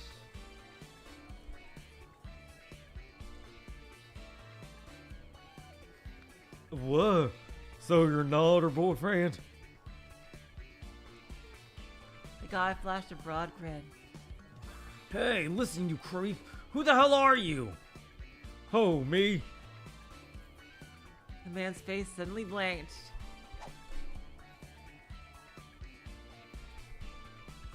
Oh, crap. Tama, hold on to this for a bit, will you? Well, I definitely think we're on the right track if he's giving her something.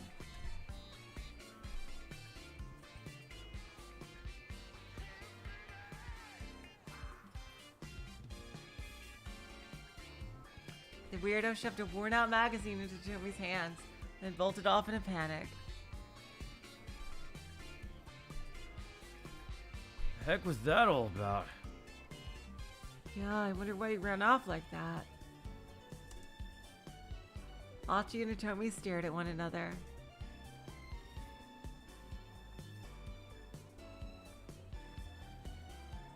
Well, anyway. Achi said, "That sounds insane, Ji-chan. Oh my god."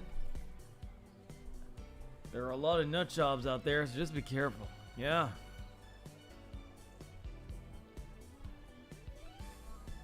At arcades, I always, the game I always loved, there was I'm gonna tell you something. Way back in New Jersey, there used to be an indoor amusement park called Sports World. Now, don't let the name fool you.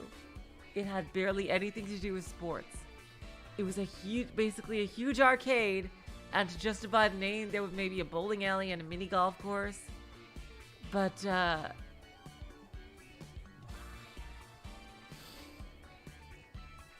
there was this one game. It was, Brick Break, right? Like the game with the paddle and you bounce a ball back and forth, like breaking bricks. There was one version of it that is like, oh my god. It was so cool. It was like, they were, like, you could play multiplayer, like there were paddles on the sides and shit you could do, like with more players. And there were so many different power-ups. It was insane. And I've never, ever been able to find it. Like, I've searched so many times for different Brick Break clones, like arcade machines. I've never been able to find it. And it's driven me absolutely nuts. Seriously. Fucking hell. I loved that game so much. I don't even know if I'd recognize it properly anymore, but that was such a cool Brick Break clone. It was like the best one I've seen. And, but other arcade games I really loved were the Jurassic Park shooting game that, you know, you get inside a car, and the Star Wars one where it's basically flying, you're flying through like the space battles in Star Wars.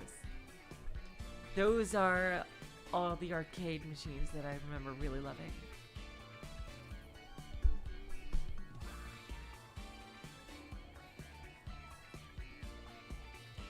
Anyway, let's get back to the story. Okay, if anything happens, I'll just give you a shout.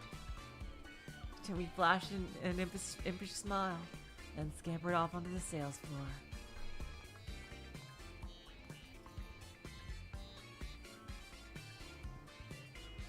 I have no rhythm, and I will fail DDR on the first arrow. So yeah, I am very envious of y'all.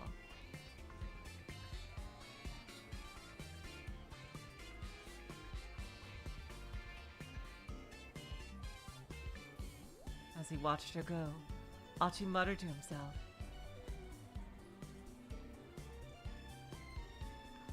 Damn it. Why does she have to be so cute? Are we gonna get keeped out? No. Seriously? Oh, this is probably gonna lead to a bad end or something. Why are they taking pictures of him? Oh, that's kind of mean. 5 minutes or more passed as Achi waited for Hitomi. He stood by the escalator, almost as if he were keeping guard.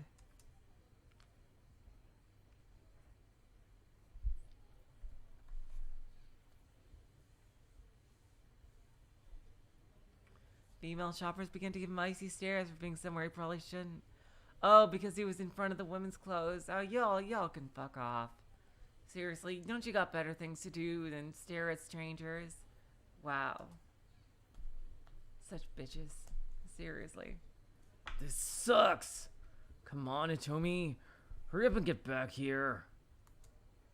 The longer he waited, the more uncomfortable he felt. How long was she going to take? Then he happened to turn around and see Hitomi riding up the escalator. That's probably not Hitomi, that's Maria. It looked like she had indeed brought some new clothes. Hey, Hitomi!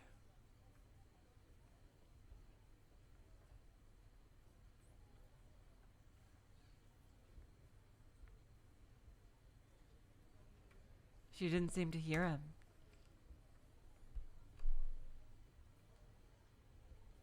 Let's see, he decided to go after her. Had she forgotten where he was waiting for her? She stayed on the escalator, heading up toward the top floor. Oh boy, this is Watanagashi all over again. Achi followed her, but by the time he reached the top, she was out of sight. This was the restaurant floor, so it was more open than the other levels. A floor designed solely for eateries. Typically, this is the topmost floor of a mall building like Gigo. There was a huge mall that I would sometimes make the long drive to, from New Jersey to New York, called Palisades Center.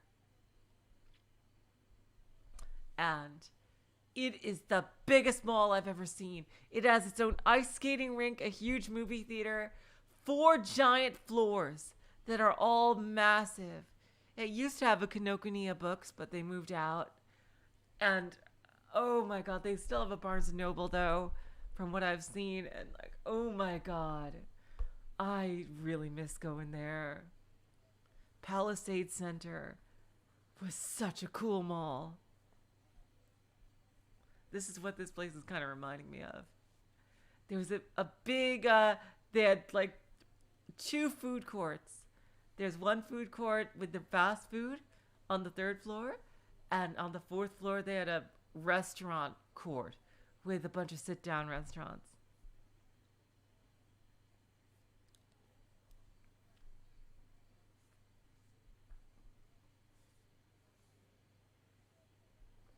Anyway, get back to the story. Gigo's restaurant floor features a variety of different cuisines, including Chinese, Italian, creative Japanese food, sushi, tempura, and other delicacies from around the world.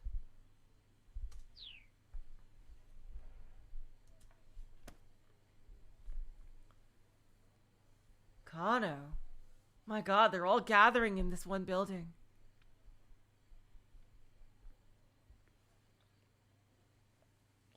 He hurriedly began to look around. As he wandered, he bumped into a man talking on his cell phone.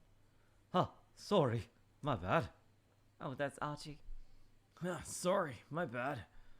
Achi held up a hand in apology, but the man was too engrossed in his conversation to notice. No, you're not getting it. The lock was undone too. The man startled Achi by suddenly shouting into his phone. You need to consider the risk of getting it out.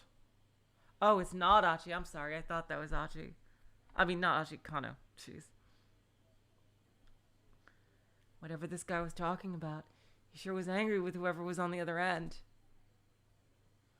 Look, I'll figure out what to do about the minivan. You just handle things on your end. He looks a lot like him. Minivan? Achi's interest was piqued, but he needed to find Hitomi before he let anything distract him.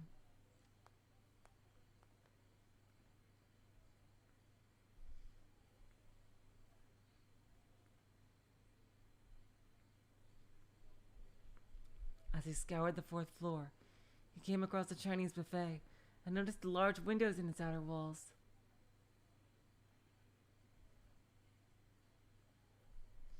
You could see a lot of Shibuya through those windows. This restaurant looks beautiful. Maybe Hitomi decided to look for the minivan from up here. Oh, that's right. It was Tanaka. Oh, that's right. God damn it. Seriously.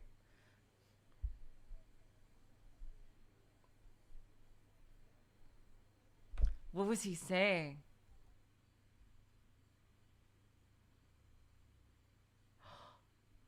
Wait a minute.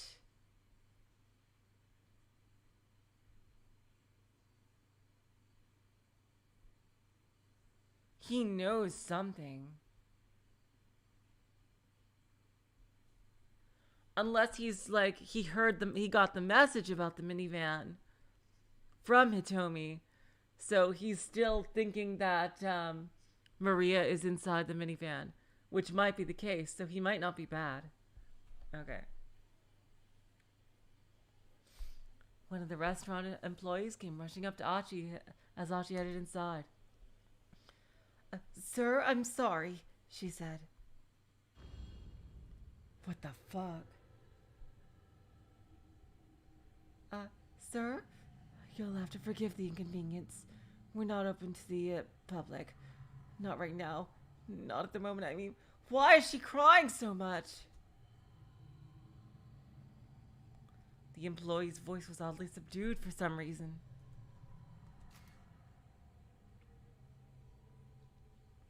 Masai Takei, a part-time staffer at Imabiki Chinese restaurant. Her boss treated her out pretty bad for showing up to work with her nails manicured in black. She was ordered to go to the restroom and scrub them clean, but no amount of nail polish remover was able to do the trick. She's been dealing with her bosses. Wow, what a fucking bitch-ass boss. Wow. That boss sounds like a huge asshole. Who the fuck cares about her fucking nails? Jeez.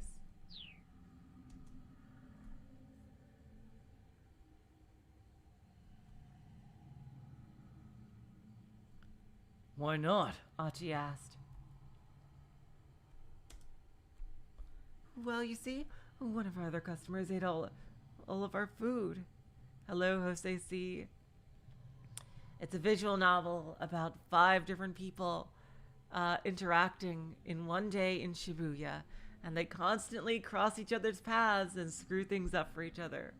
And our job is to set things right in 428 Shibuya Scramble. That's the general gist of it, Jose C.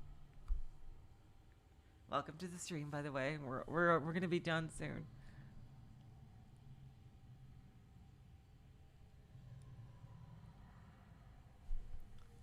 Well, you see, one of our other customers ate all our food.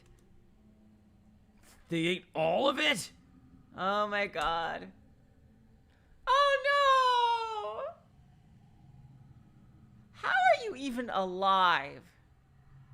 How is she even alive? Oh my god.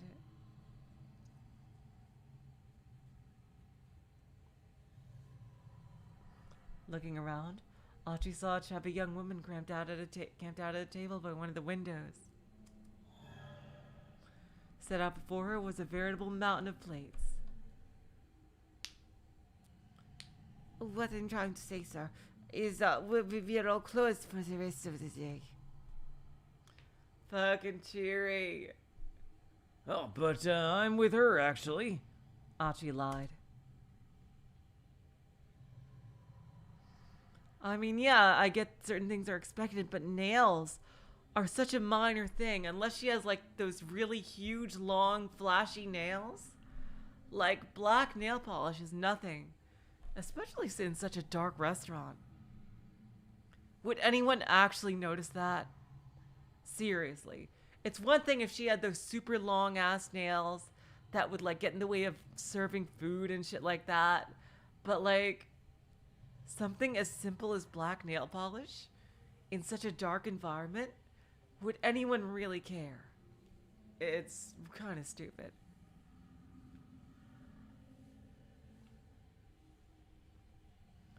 Without waiting for a reply, he barged into the restaurant.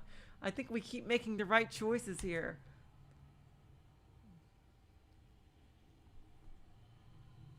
He took a quick look around, but there was no sign of Hitomi. I bet that's going to be like a punchline at the end of the freaking game, where Shiri is going to show the results, the miraculous results of Burning Hammer.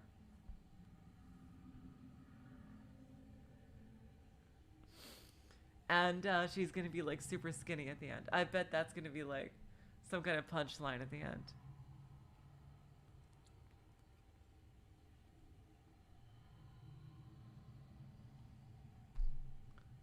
He took a quick look around, but there was no sign of Hitomi. Before leaving, though, he figured at least take a look out the windows. The huge glass panes looked out onto Dogonzaga. He had a decent view of the roads, but he didn't spot a blue minivan. Achi dropped his gaze to the sidewalk outside the building. Uh-oh. I thought all those guys died. There's even more? Damn.